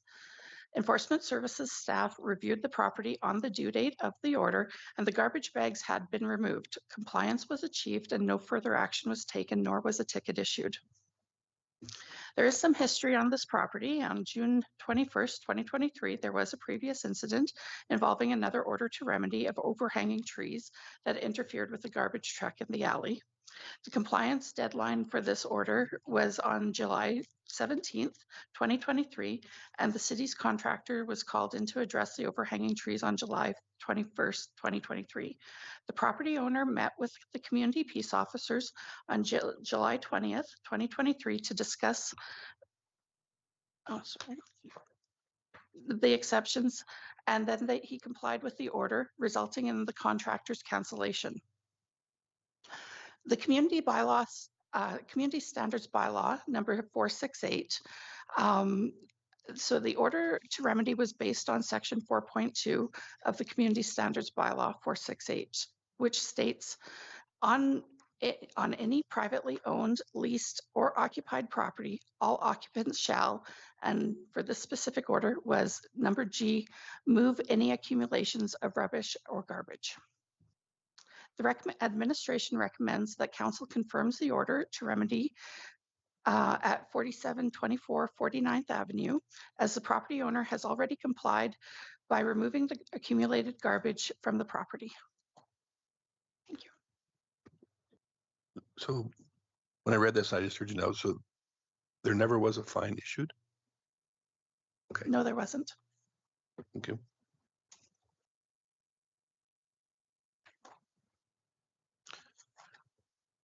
So given this is a new policy, now is the opportunity for the applicant to speak.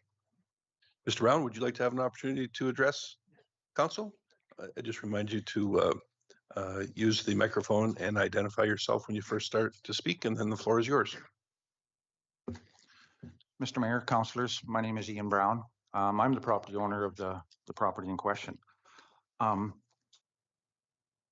It's interesting to note that you didn't have a policy before, and that might explain some of the comments I'm going to make today, because it seemed like nobody seemed to know what the process was.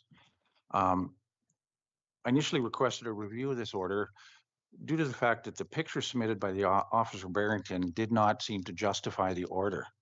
It showed 2 bags of bottles, some planters, a covered barbecue, and winterized plants. The only actual garbage on the site was 3 cardboard boxes. And I believe that it failed to satisfy the definition of accumulation of garbage. And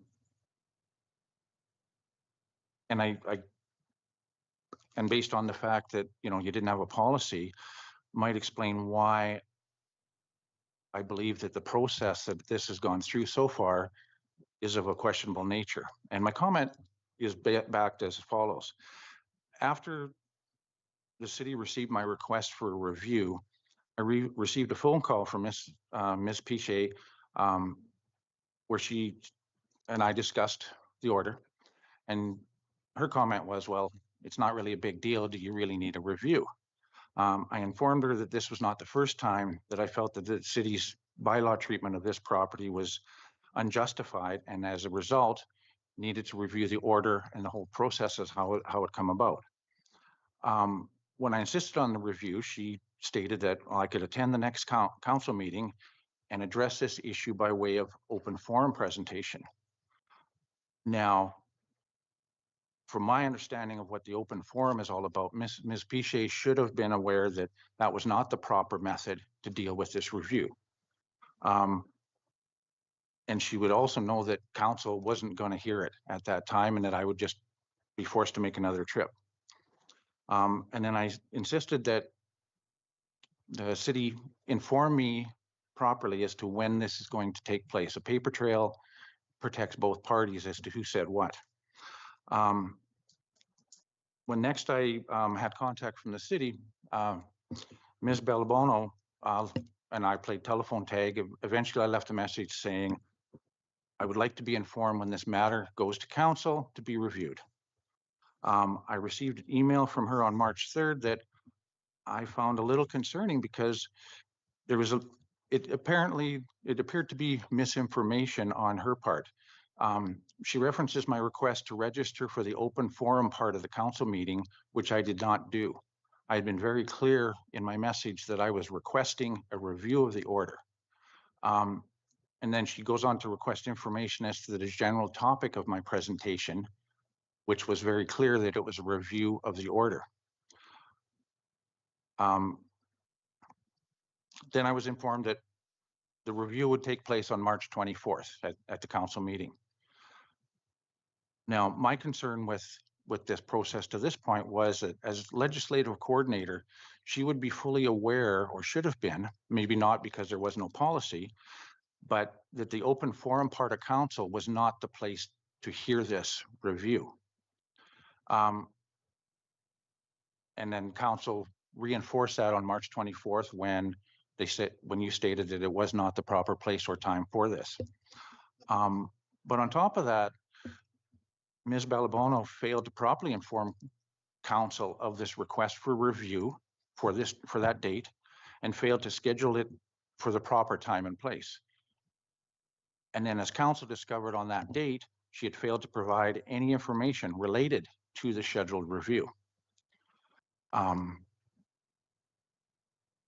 I believe that should be called into question as to, okay, if your legislative services doesn't know what's going on, how can the council deal with requests such as mine? And now part of it might, like I said, might be based on the fact that I'm the first one doing this. I would have assumed that there would have been lots of requests for reviews. And then Ms. Piche outlined that this wasn't the first time that I've dealt with bylaw enforcement. The last one she was referring to was about overhang on the alley. That was attended to. But there's a twist to that whole event. When I commented to Ms. Piche that, I felt that I haven't been treated fairly with what, as a out-of-town property owner, she said that and I mentioned that some of the other trees in the alley hadn't been attended to like I was expected. And I had to go back twice in order to satisfy the bylaw officer that, yes, it is up at that 13 feet. Ms. Piche insisted that all owners in non-compliance had been given the same notice, the same order, and all had complied. As recently as March 3rd, I've got pictures outlining that property next to me at 4726 has not complied because they have growth on that's overhanging at the 6-foot level that hasn't been cut back. And so I believe that my concerns about differential treatment on this property are valid. Also, during that time, the bylaw officer that had been insisting on a certain standard for me also tried to get me to cut back the tree on their adjacent property and insisted that I do that because I was there. I explained, no, it's a liability thing because it's a trespass, technically vandalism. I would not do it. Lengthy discussion took place. I refused to do it. And Ms. Piche, I have a witness to attest to that conversation if you need to talk further on that one.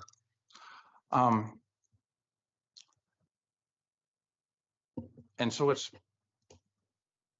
based on partly on past interaction with the enforcement officers that I went forth with this request to review. Yes, I believe in compliance. I try to be in compliance. When you have rental properties, I'm the one that takes the notices. But I have no problem with being compliant when it's valid and when others in the area are held to that same standard. This does not appear to be the case. And with conversations of other out-of-town investors that I know, I keep hearing similar stories that out-of-town investors seem to be held to a higher standard. And I believe that, you know, council should hold all involved to a higher standard, both with, if you're part of the administration, knowing the proper procedures so that I'm not wasting my time, I'm not wasting your time by making multiple visits. Also with enforcement services, hold all the property owners to the same standard.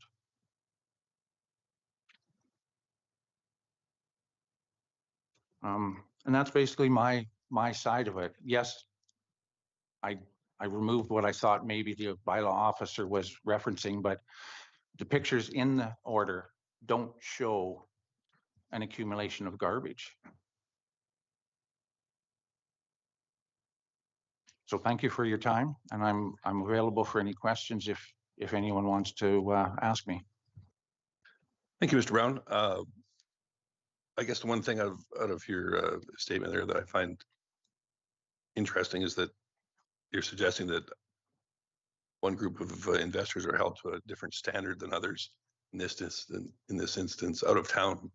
I can assure you that neither Director Piche nor any of the officers would have any idea where your place of residency was. That's a bizarre statement. I can assure you that's not the case.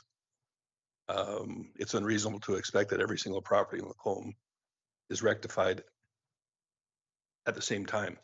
By the very nature of it, bylaw enforcement is an ongoing issue throughout the city. So as far as being singled out, I'm sorry, I just don't see that. Well, every time, with all due respect, sir, with every time an order is issued, it's sent to the property owner. And it's pretty evident when the property owner's address is Red Deer or some other community. And if this was a one of, and I've been tolerant in the past because it's a bunch of years in between, but then last year and this year, it's that same, you know, oh, you have this standard, but the property next door to this date hasn't met that standard. And so I finally got to the point where, yeah, I've got better things to do than come here to review an order. But council needed to be informed that this is taking place. And part of it was based on talks with other investors that, yeah, they seriously reconsider owning property in Lacombe at some point in time. Thank you. Councillor Dallas, you're next. Thank you, Mayor Creasy. I guess there was a couple statements in there. One about there was a lack of policy, but there doesn't appear to be a lack of policy regarding bylaw. And so that is, I think, part of it. Perhaps there was some confusion around a review order to remedy. And I think there was still confusion, like this was not an evaluation of staff. This was a review of order. But yeah, I'm not sure. I appreciate that this has been brought forward and we can address this process going forward. But I don't think there was any personal attack or negligence on the city's part on this. So thank you.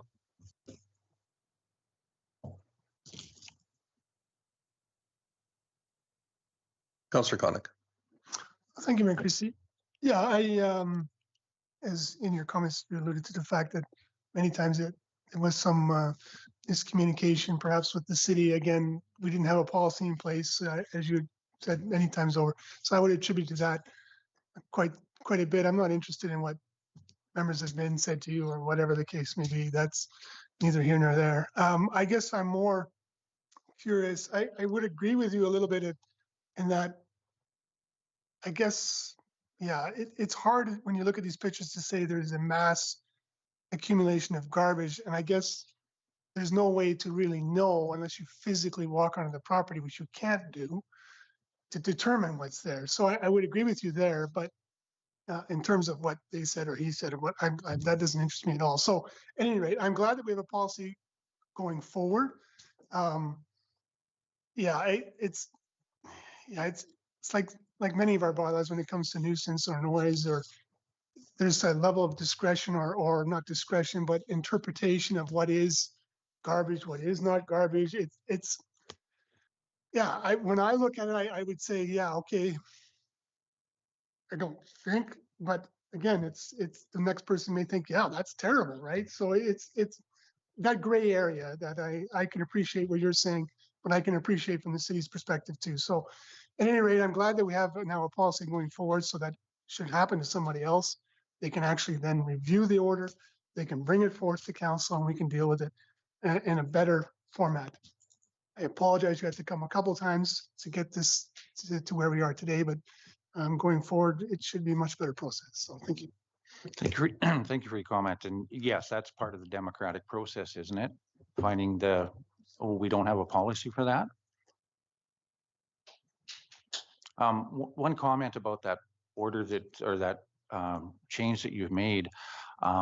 My concern is if you're starting to put a monetary value on a person reviewing the order, considering this is the first one ever, I would assume in the history of the city of Lacombe, aren't you putting it out there that you're penalizing someone that says, look, I have a problem with how the orders are being addressed to a certain person or a certain property, and now all of a sudden there's a monetary penalty just to bring it up?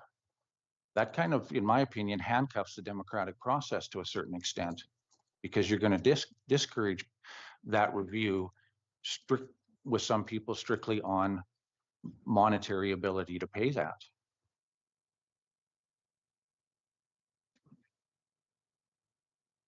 Did you wish to speak in? Yes. Okay, Councilor Dallas. I guess I'm just looking to make the motion that council confirms the order to remedy for 4724 49th Avenue in the city of Lacombe. Thank you.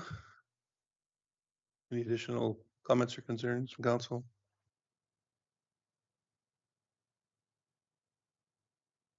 Please proceed to vote.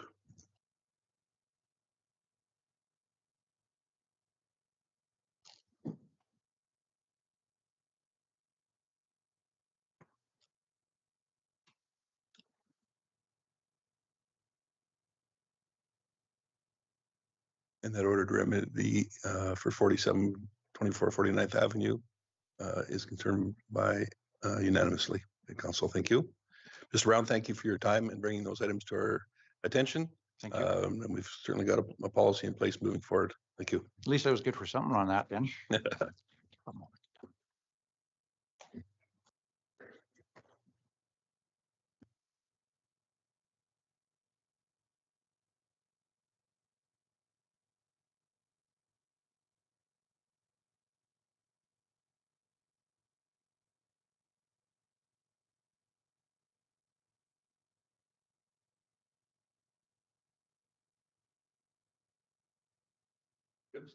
I would suggest that would be appropriate, especially because we have a director that's absent from a live council meeting. So I don't think that that's appropriate to carry on without her. Thank you.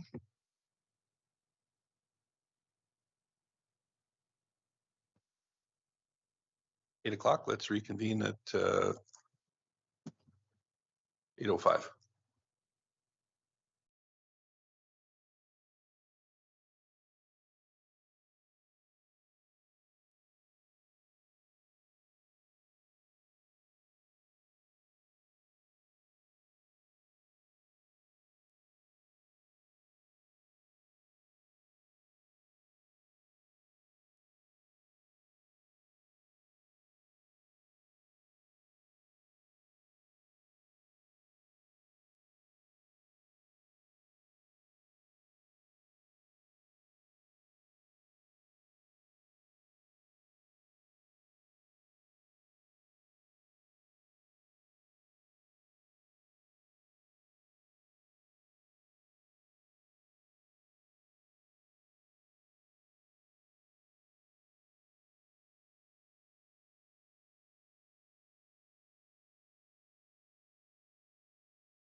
Thank you. Let's see, we are at item 6.4, Director Hackett, the Lacombe Regional Tourism Withdrawal from Canada Day and Culture and Harvest Festival. Item, could you walk us through that, please?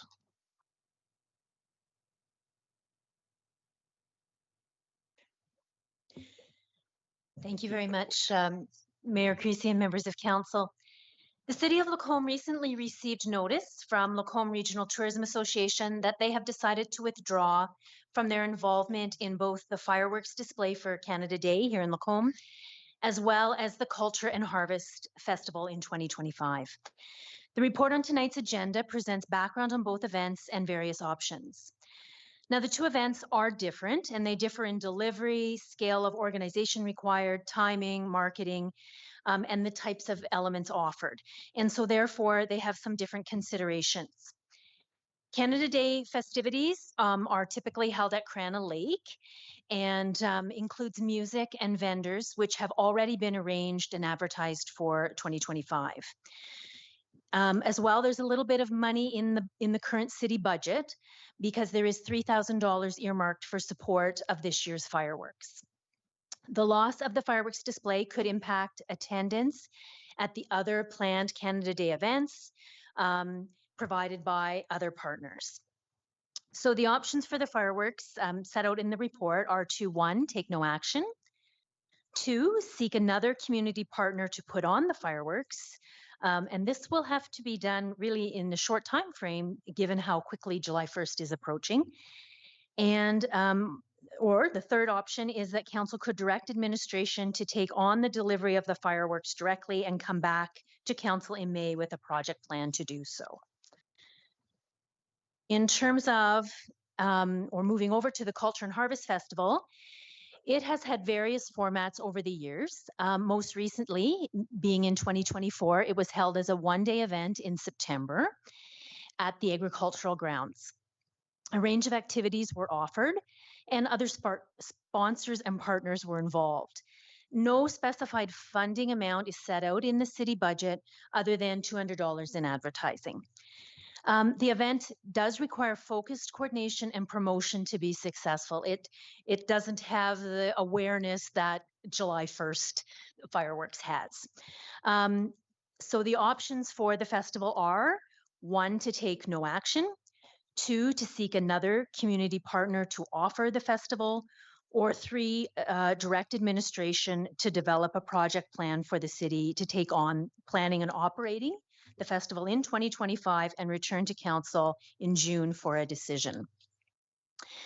Now, the loss of these events will impact Lacombe residents who have previously enjoyed attending and could impact event partners. So there are several elements to consider.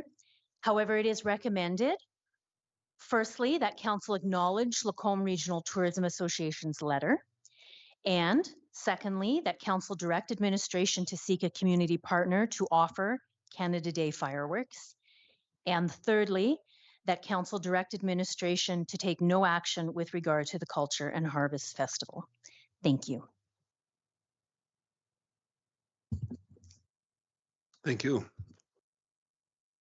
Councillor Ross.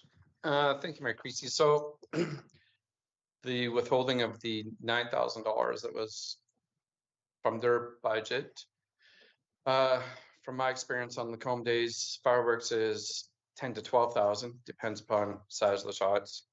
Minutes, it's usually $800 to $1,000 a minute. Yeah, there's a fine line between, irregardless of who you give it to as a community group, they're gonna want money. So it's either fund it or have another group entirely go that's going to be willing to go up for sponsorship, title sponsorship of the day, or something way, shape, or form that's going to take upon that. But is that appropriate to have our own staff like Christine Sturgeon representing the city that's a paid staff member go out and seek a funding partner or sponsorship? I guess how are you going to, I think the decision more is how are you going to direct the money? You're going to give them a budget, because nobody's going to do this without some It's all boils down to budget. Councillor Dallas. Thank you, Mayor Creasy. I sit on the Lacombe Regional Tourism, and so thank you for presenting this item. I guess first of all, I just want to say that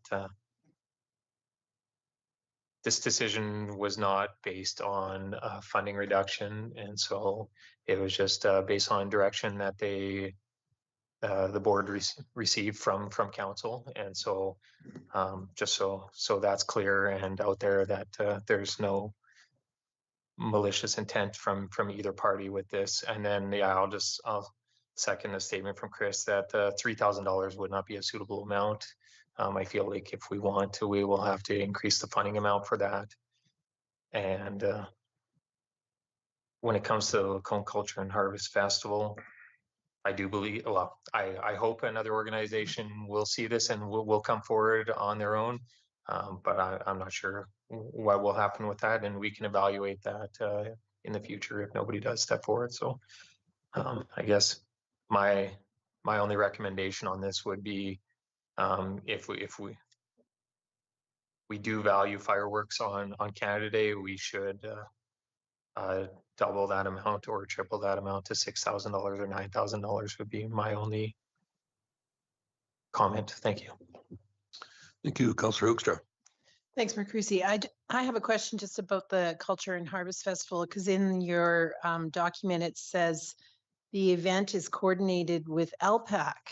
Is that true? And couldn't they step in maybe to take it? Or I didn't realize LPAC also was involved with the Culture and Harvest Festival, because I do know they're involved with Canada Day, correct? Yes, through the chair to Councillor Hoekstra. I don't know if coordinating is the right word or not, but they had responsibilities in some of the offerings that were part of the Culture and Heritage Harvest Festival in 2024. So some of the artists doing the painting, the dance aspect as well. And so I don't know what the official term for that was, but they are involved and see some revenue or some part of exposure as a result. And in terms of Canada Day, of course, they get separate funding for the music and separate sponsorship for the music and the vendor piece as well. And in terms of whether they would be willing to step up and organize, I think was the other part of your question. I haven't really had that conversation in a fulsome way with them, and not at all about Culture and Harvest, just to make them aware of the Canada Day aspect. And I said, you know, there might be an opening for someone else to do it. And that's as far as it went, was just saying there could be an opening, but no discussion of transfer of that. Councillor Hibbs. Thank you, Mayor Creasy. Just to avoid a little bit of convolution of different topics, because there are 3 separate motions, I would move that Council acknowledges the March 17th, 2025 letter from Regional Tourism Association for information. I just want to comment quickly on the letter that I fully appreciate what it is they're saying and 100% support the direction they're going, and definitely will continue to support them anytime that they possibly might need volunteers, et cetera, et cetera. So that's my motion for now. Thank you. Councillor Connick.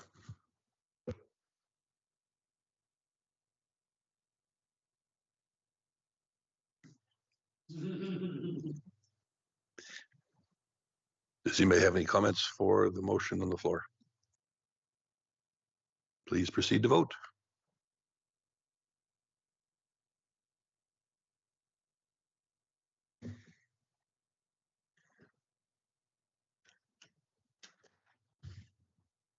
That is unanimous in favor. Councillor Connick. Thank you, Mayor Creasy. So as far as Lacombe or Canada Day goes, I'm just looking for clarification. So I guess I'm just wondering, do we as a city have $3,000, $6,000, $9,000 to pay for these fireworks? Yes or no? You have $3,000 budgeted now that hasn't been sent because we knew of this forthcoming thing. You don't have the other money budgeted, but of course with your direction, I'm sure we can find it. Okay. Thank you for that. If I may continue.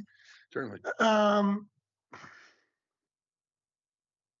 know we're going to be setting a precedent here, but that's an event that's recognizes Canada's birthday. I think it's kind of a big deal. I think we need to see if we can find a sponsor. I had half thought, oh, $3,000, maybe I could find some sponsors, but now I'm being told it's way more than that, so maybe not. I guess what I'm just trying to, I think that's something we need to either carry forward as a city. I get it. If we end up paying for it, precedent will be set. We could probably look forward to paying for it every year. But I think that's something we need to do. As far as Lacombe Cultural Holiday Festival goes, I think that particular festival, I think we're festival heavy in this community. I mean, we have Lacombe Days, we have this festival, we have Light Up the Night, Canada Day to some extent. I'm just wondering if we should just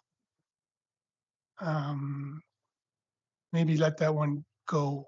I know we had a former director who was passionate about these. It kind of started these, but this one seems to be waning on its own a little bit. So I'm all for Canada Day and the fireworks and trying to find some money to that, but I'm not so sure I'm on board with Lacombe Cultural and Harvest Festival. Thank you. Councillor Ross. Thank you, Mayor Crease. Probably more of my question is to Councillor Dallas. Was Culture and Harvest not funded by Alberta Tourism because it's a province-wide event, if I recall? I don't know if that's true or not. That may be where that money comes from, the majority of it. Certainly. Okay, thank you, Councillor Ross. No, it is not grant funded. This was funded through the City of Lacombe, their base grant, and there was maybe small grant funds in place, but none from Alberta Tourism. And part of the reason for that was the decision to take admittance fees. And when you do that, you could not accept grant funding. So, sorry, I thought it was. Councillor Gullickson. Thank you, Mayor Creasy. Do we not already give money to the Harvest Festival through our recreation budget? No, there's no direct allocation for that. When it started up, there was a small amount given in like sort of seed funds, but it's been absorbed into the larger budget. There's no specified amount. So they don't make application for any grants back from any other city departments? Not for the Rec and Harvest Festival, Culture and Harvest Festival. Councillor Ross. Thank you, Mayor Creasy. I don't know the exact number of what was left over from our deliberation with Rec and Culture Community Builder grants, but there is a fair bit amount left there if an organization wanted to apply that route, of which obviously the Community Builder Fund was intended for that purpose. But anyways, that's up to an organization to apply for. So, Councillor Hibbs. Thank you, Mayor Creasy. I move that Council direct administration to seek a community partner to offer fireworks display at Crana Lake on Canada Day 2025 and provide the available $3,000 in funding to offset associated costs.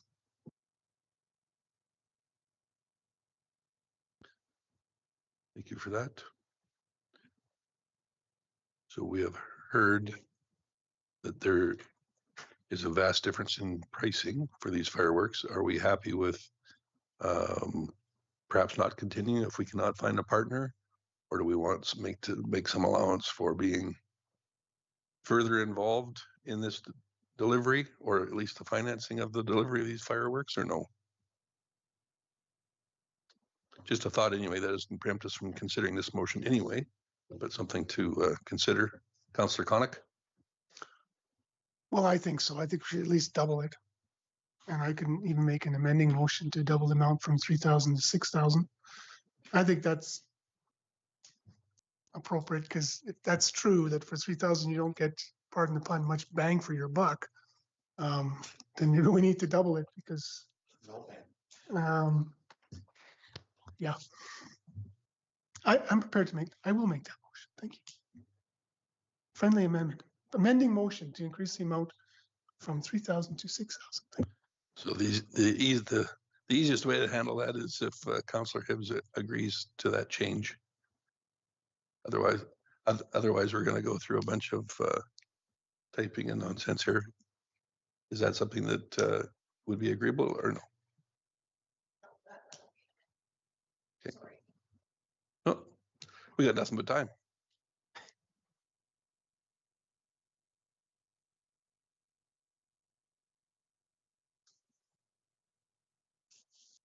So once the amending motion is captured on our machines, then we can consider that.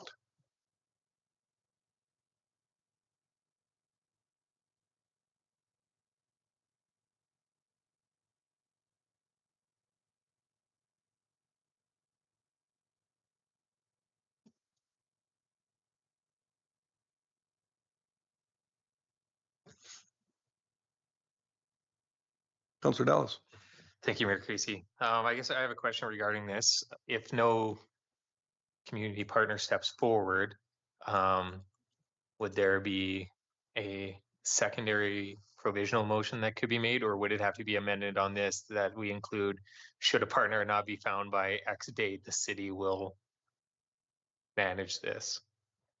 I would suggest that would be another amending motion. I'll just hold off on this for now then. Mayor Creasy, it was my intent to come back to council in May with an update. Hopefully that we found a partner or that we haven't been able to. So, I mean, that would even be less time to react, but it was my intent to come back. No, thanks for that. I'm not necessarily sure that changes much for this evening's proceedings, but good to know.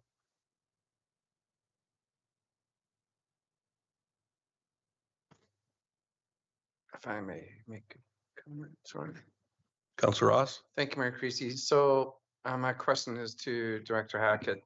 The fireworks is booked, currently booked, but obviously the duration or the show is subject to the dollars.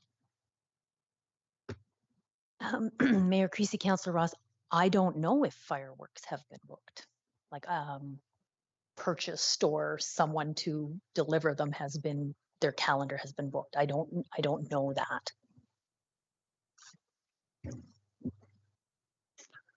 All right, on your machines before us is an amending motion that council amend the motion to increase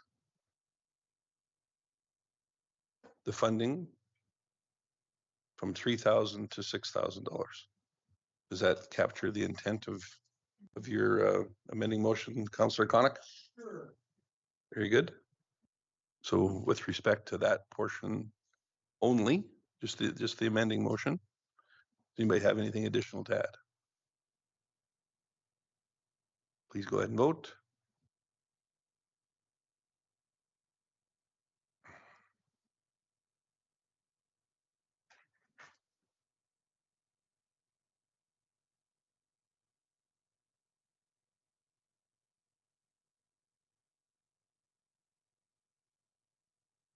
The amending motion is passed by a margin of 6-1.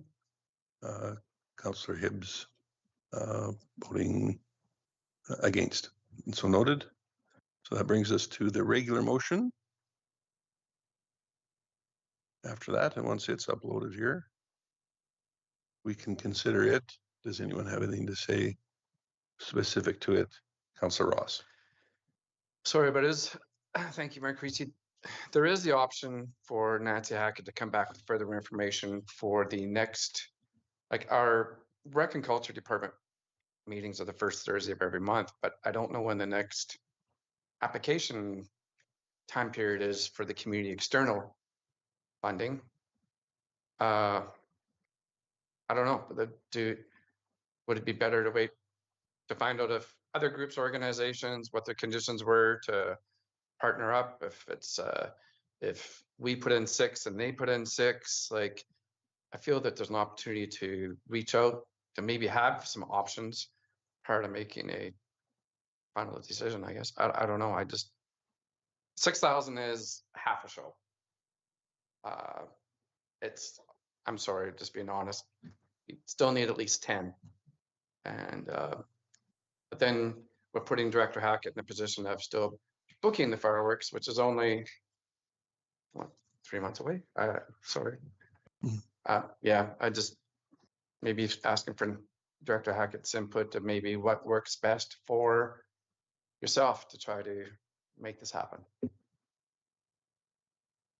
So before you speak to that, administration has the ability to bring back this to us anytime they so choose. And if there's other opportunities or other partners or whatever the case may be, I would expect that council would dearly love to hear it at any point in time. CAO Gowdy? I would say we're hearing clearly, council does value this, wants to see it move ahead as a majority. And I'm confident that we can make it work. Hopefully it's with a partner, a sponsoring partner.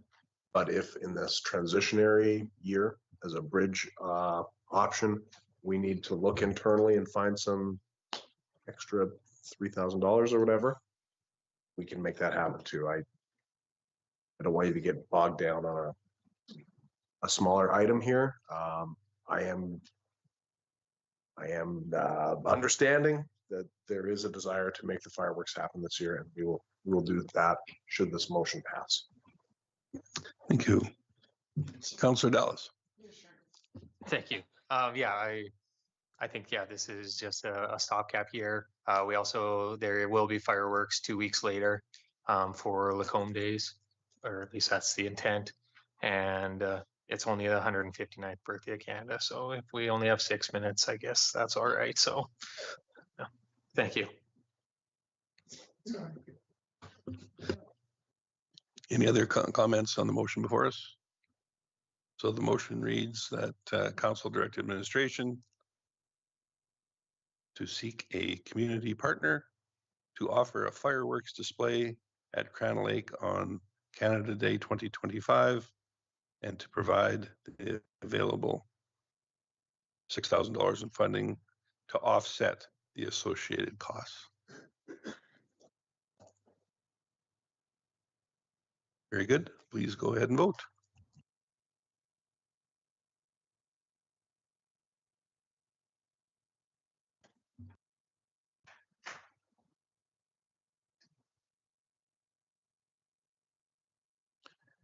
And that is approved by a margin of 6-1. Councillor Hibbs voting against. Thanks, everyone.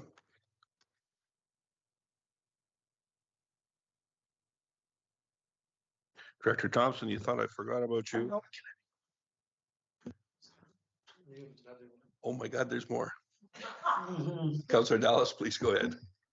Thank you. I would like to make the motion that council direct administration to take no action with regard to the Lacombe Culture and Harvest Fest. And then may I just speak on that one real quick? Certainly. Thank you. So without the Lacombe Culture and Harvest Fest, there will still be events taking that place as noted in here with other associations. And so it will not just drop off of the calendar completely, and there still will be attraction to the community with some of these other ones, and maybe they can work together to do something else. So thank you. Thank you. Any other comments? Please go ahead and vote.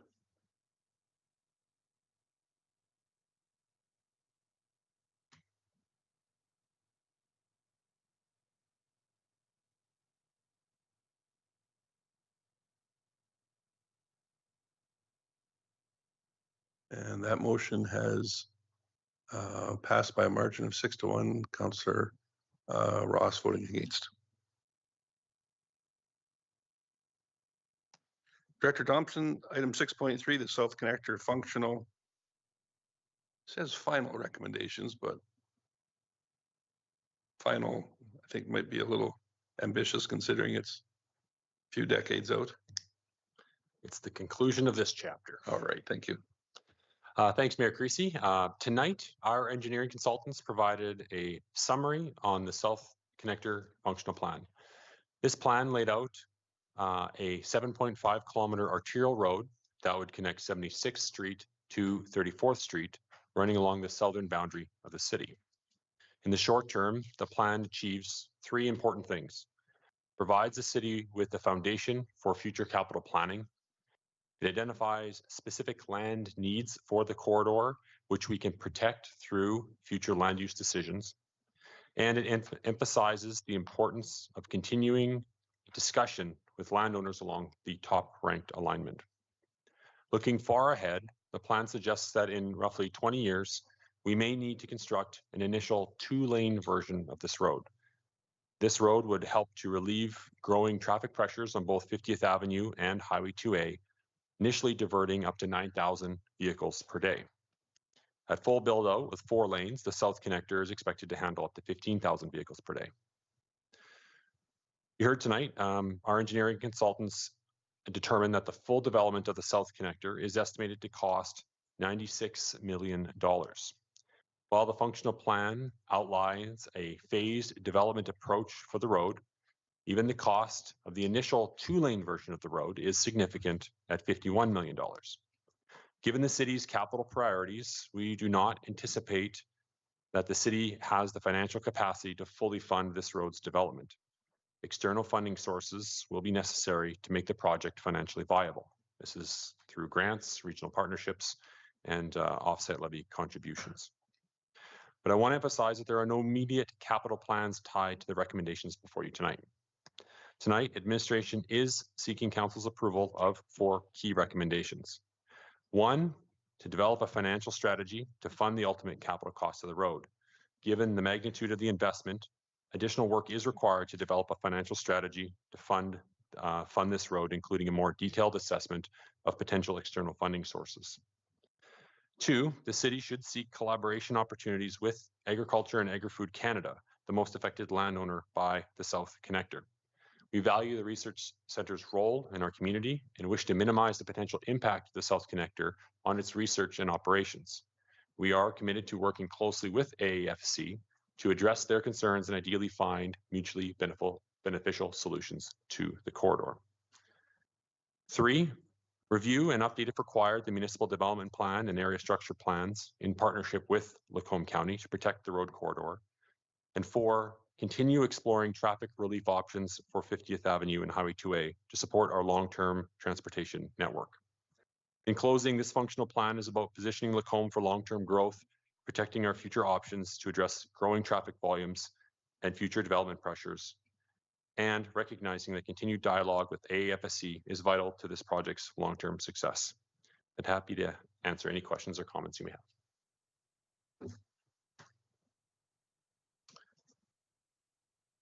Thank you for that, Councillor Clonic. Thank you, Mayor Creasy. I would so move that council approve administration's South Connector functional plan recommendations. Yeah, terrific report. This is the type of long-range planning we need to do. I mean, can you imagine if Calgary and Edmonton hadn't planned for their ring roads, what a gong show those communities would be right now? So yes, we're not growing like they're growing, but it's good planning, it's good foresight. And why not have those conversations now? Because it'll probably take years to work out something with Alberta Agricultural anyways. So might as well start down that road now. And I like the plan, I like the design, and it's just good planning, good long range planning to have something like this in place.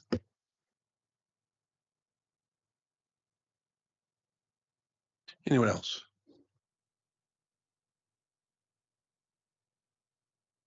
Please go ahead and vote.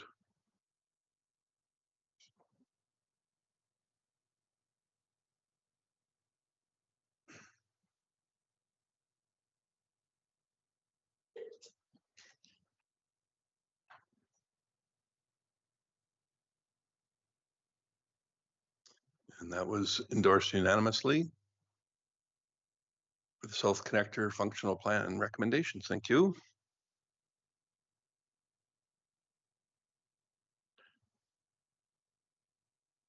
Director Thompson, let's move on to item 6.5, the strategic plan final update and the term planning process for the next term.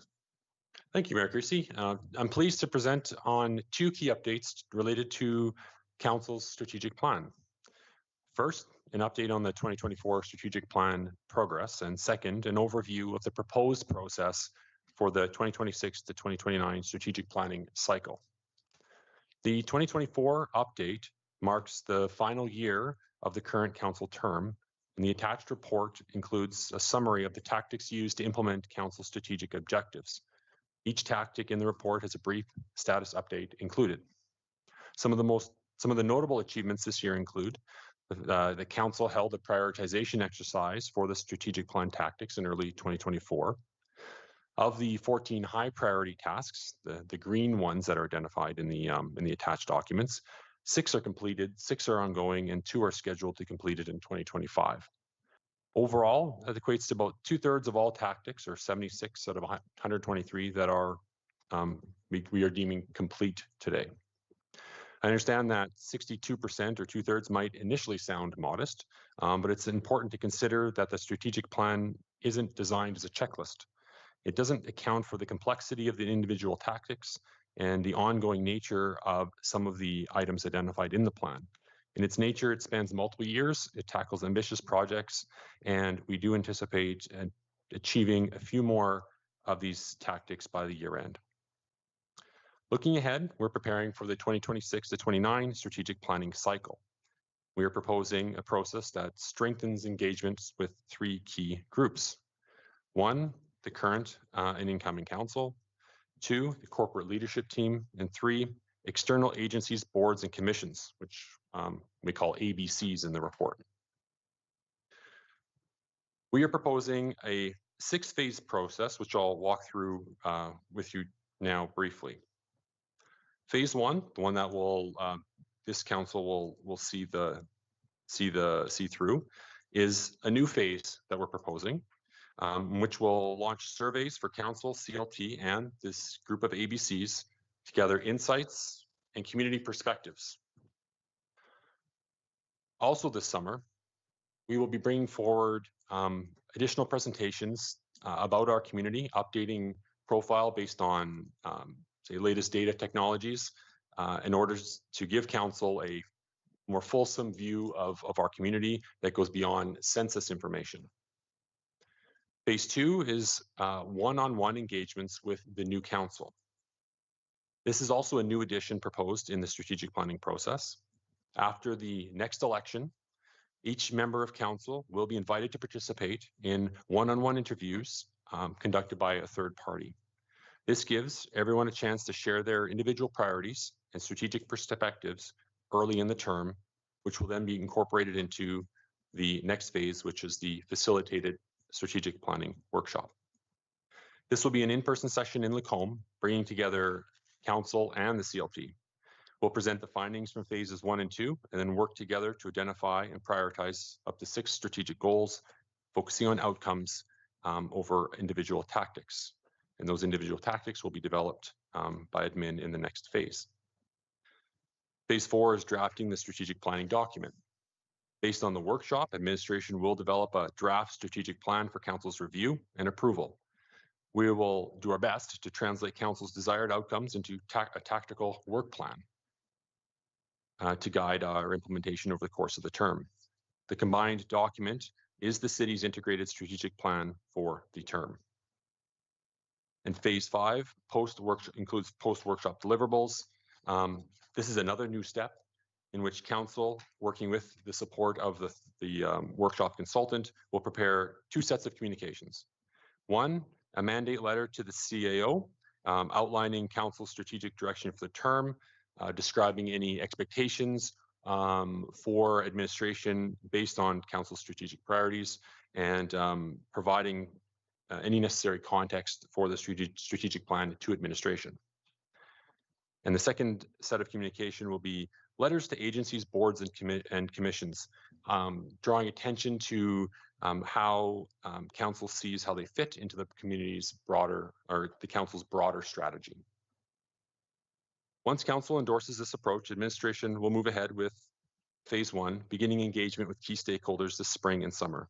We'll also start preparing for the strategic planning workshop in 2026. I'm happy to answer any questions or take any feedback on the proposed process.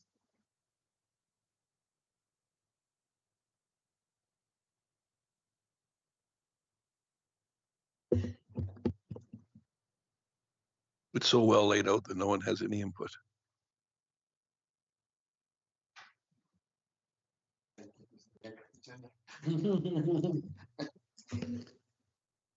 Appreciate it, Director Thompson.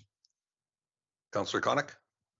Thank you, Mayor Christie. I would so move that council approves the 2024 strategic plan update. I'm just sorry I won't be around for the next one, but it's just after budget, this is an important document that council is responsible for, and it's good that we're putting the plans in place for the next council to consider it and plan for the future. Because yeah, it's an important document. So, anyways, thank you for your work. Councillor Hoekstra.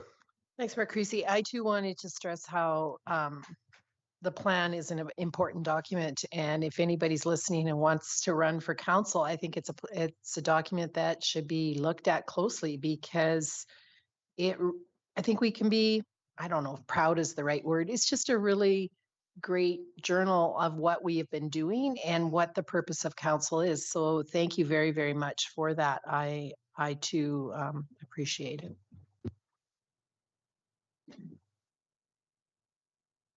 No other lights on. Please go ahead and vote.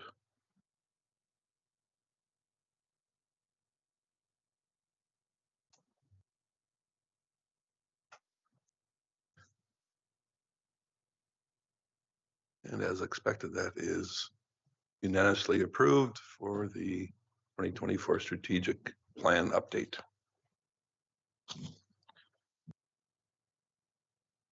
CEO Gowdy. It's unusual, but I do want to actually add a comment at the end here.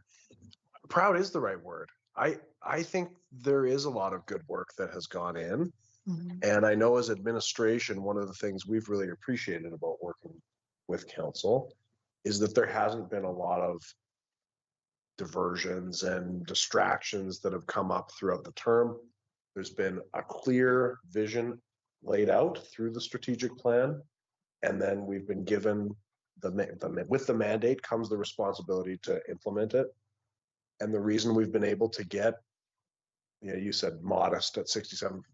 That's really good to get stuff done while there's changing conditions around you and government is changing, society is changing, and to still be able to accomplish your goals that you set out. That is a team effort that I think you should be proud of. Thank you. No, thank you for that. And I think that's an acknowledgement of council understanding their community and bringing forth those items are important to them, and maybe fully appreciating that they may not be top of the list for everyone, but I think we did a pretty good job of weeding through all of the ideas and bringing through those that were most important. So certainly the vast majority of council. So that was a job well done through over the last term for sure.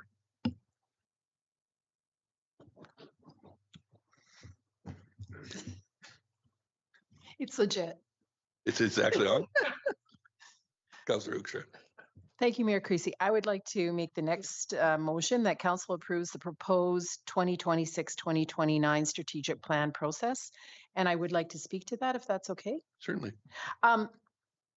When I was a new councillor 8 years ago, the workshop was really tiring and it's quite overwhelming. And I think that this is quite a neat idea that you get that one-on-one interview first, that there's a reason you ran, and that you can start formulating your thoughts, and rather than it all kind of coming at you at the workshop. So kudos to this plan. I think that's really neat. Maybe not everybody wants to hear from the departing council, but on the other hand, the continuity is a really great plan. So thank you for that plan. Anyone else? Please proceed to vote.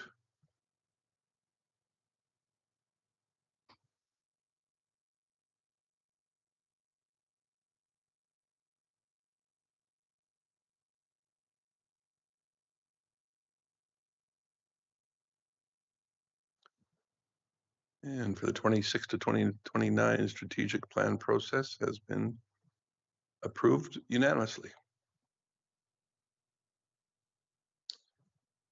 Director Hackett, item 6.6, bylaw 267.6, the fire station North Area Structure Plan amendments for third reading.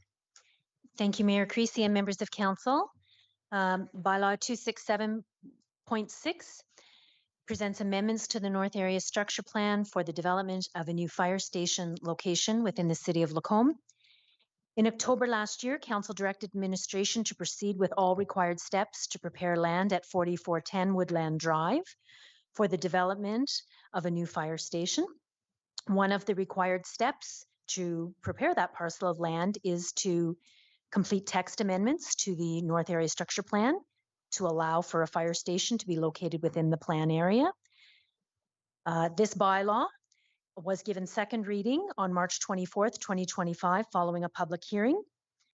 It is a statutory plan, and there are two sections that require text amendments. Those are sections 573 and 574 under the Community and Social Facilities.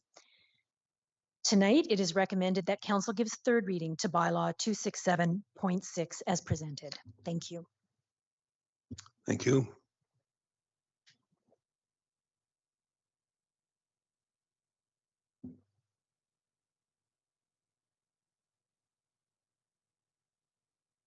There we go. Councillor Ross. Thank you, Mayor Creasy. This has been a very long, drawn-out process, but finally coming to farther. Item is that council gives third reading to bylaw 267.6 as presented. Thank you. Councillor Gullickson. Thank you, Mayor Creasy. Yeah, this really hurts. I don't like this location at all. I know it may have been the best of the worst. And for the first time ever, I saw the traffic jam there. I didn't believe it when people said there was one, but there was. And I saw it the other day and I thought, wow, no train, nothing, just traffic lined up. And it's just horrible in my mind to put it there, but it is probably the best location of the ones we looked at. We did see some things in our fire tour. Didsbury was one. They're on the other side of the tracks. And we had quite a lengthy discussion regarding that. And they have had, and they're on the same tracks we are, they've had no trouble. So I don't know, our industrial area looking more attractive all the time too. But anyway, I can't vote for this. I just can't do it. So that's my opinion. And I do believe there are other options. Thank you. There was some correspondence. I just wanted to make sure that they were both addressed. One was a letter from the Lacombe Kinsman concerned about the ball diamonds and the work that they had put into the, has that group been contacted with plans moving forward, or at least acknowledged for their letter and input? Thank you, Mayor Creasy. Yes, they were concerned about the replacement of the ball diamonds. I don't think they were aware of the funding that was put forward for that. And we've had a response was given to them, and they seemed quite happy with that response from the one member. I don't believe it was the group itself, but it was definitely the member who sent that letter initially. Very good. Thank you. As long as it was addressed. And the other one was a letter that was put forward by a community member who seemed rather knowledgeable with fire-related matters and had brought up, I believe it was a department within,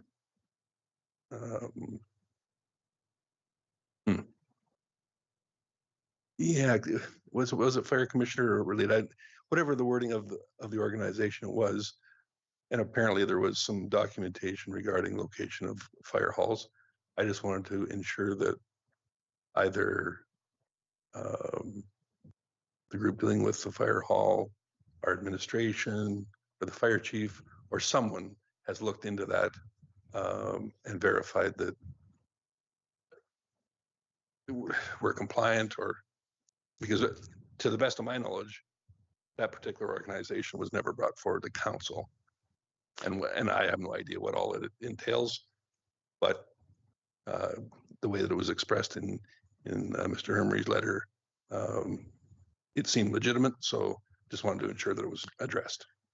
I believe the document that you're mentioning is the establishing and operating a fire department document, and it was put out by the Fire Commission back in 2018. However, or sorry, it was last altered in 2018, which was archived then.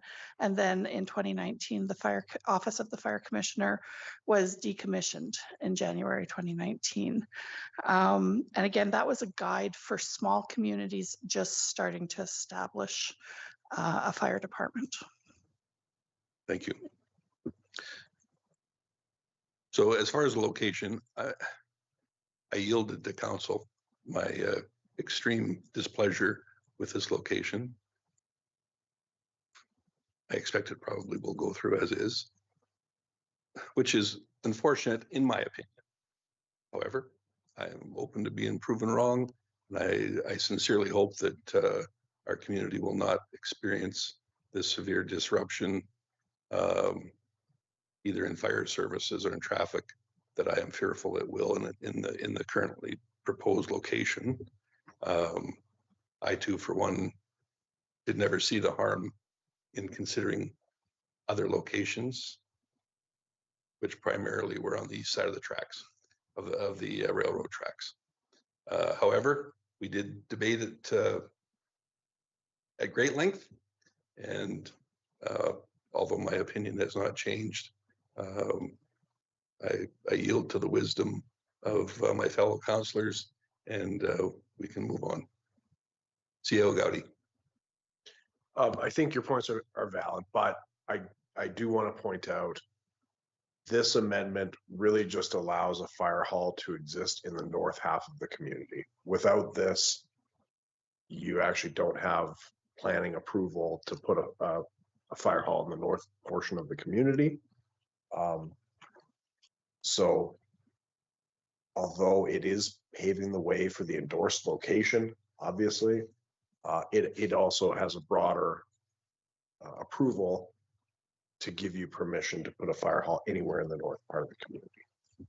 And thank you for that. Councillor Ross? Thank you, Mayor Creasy.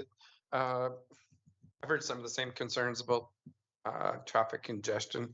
I did bring that forward to CEO Gowdy, and from my understanding, that intersection will be assessed for any modifications to make traffic flow improve, from what I understand from CEO Gowdy's response. But I echo everybody. We beat this up, but there's no perfect location. But I did ask CEO Gowdy the same question of concern of some other citizens have brought forward. And if you might want to elaborate on that, I guess. Again, although it is, I see why it is being brought up now. What you're referring to is a traffic impact assessment that will occur with the development of a fire hall at a specific location, as opposed to something specific to this amendment of the plan, of the community's plan. So to your specific comment, yes, there will be a traffic impact assessment with the development at the spot beside the cemetery. But this is really saying, is a fire hall allowed in the northern part of Continue to pursue. And I respect and appreciate it's two different issues, but I just, for those that have expressed concerns of that congestion, that it does answer that, but I do respect it. We're not voting on the traffic assessment.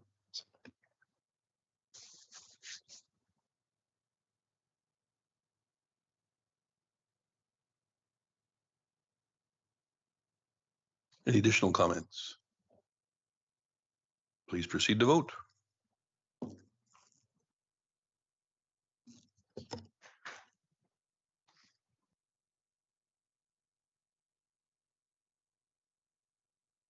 With respect to bylaw 267.6, That is passed by a majority of 6-1, myself voting in the negative.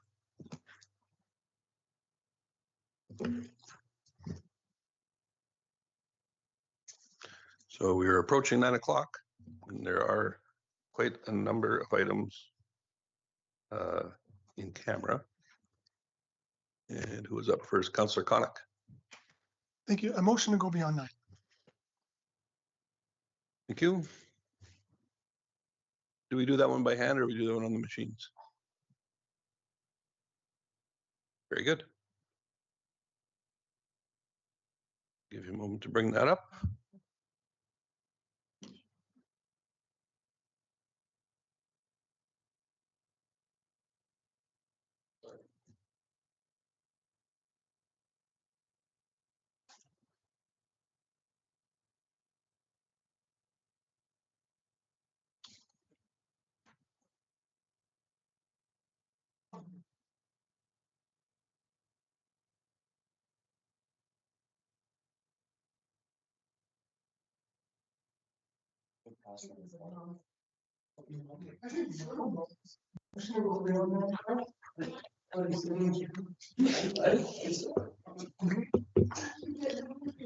CEO Gowdy.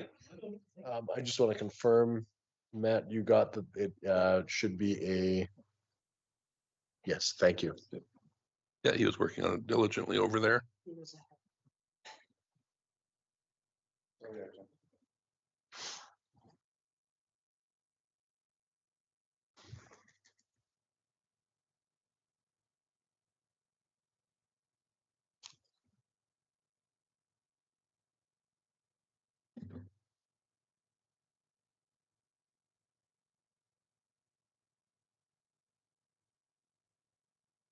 Please go ahead and vote.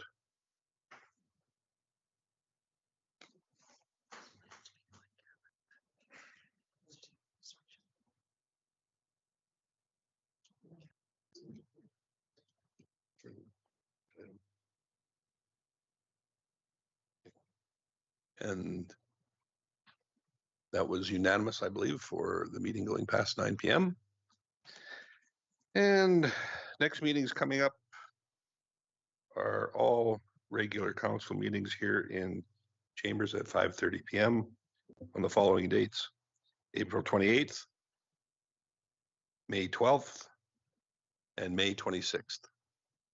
So those watching at home, to the excitement, can add those to their calendar.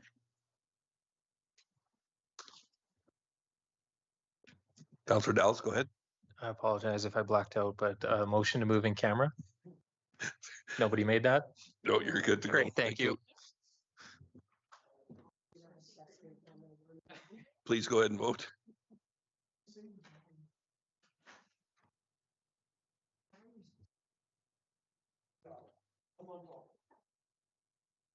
And once Mr. Tomlin gives us the okay, we will be in camera, at which time we can remove our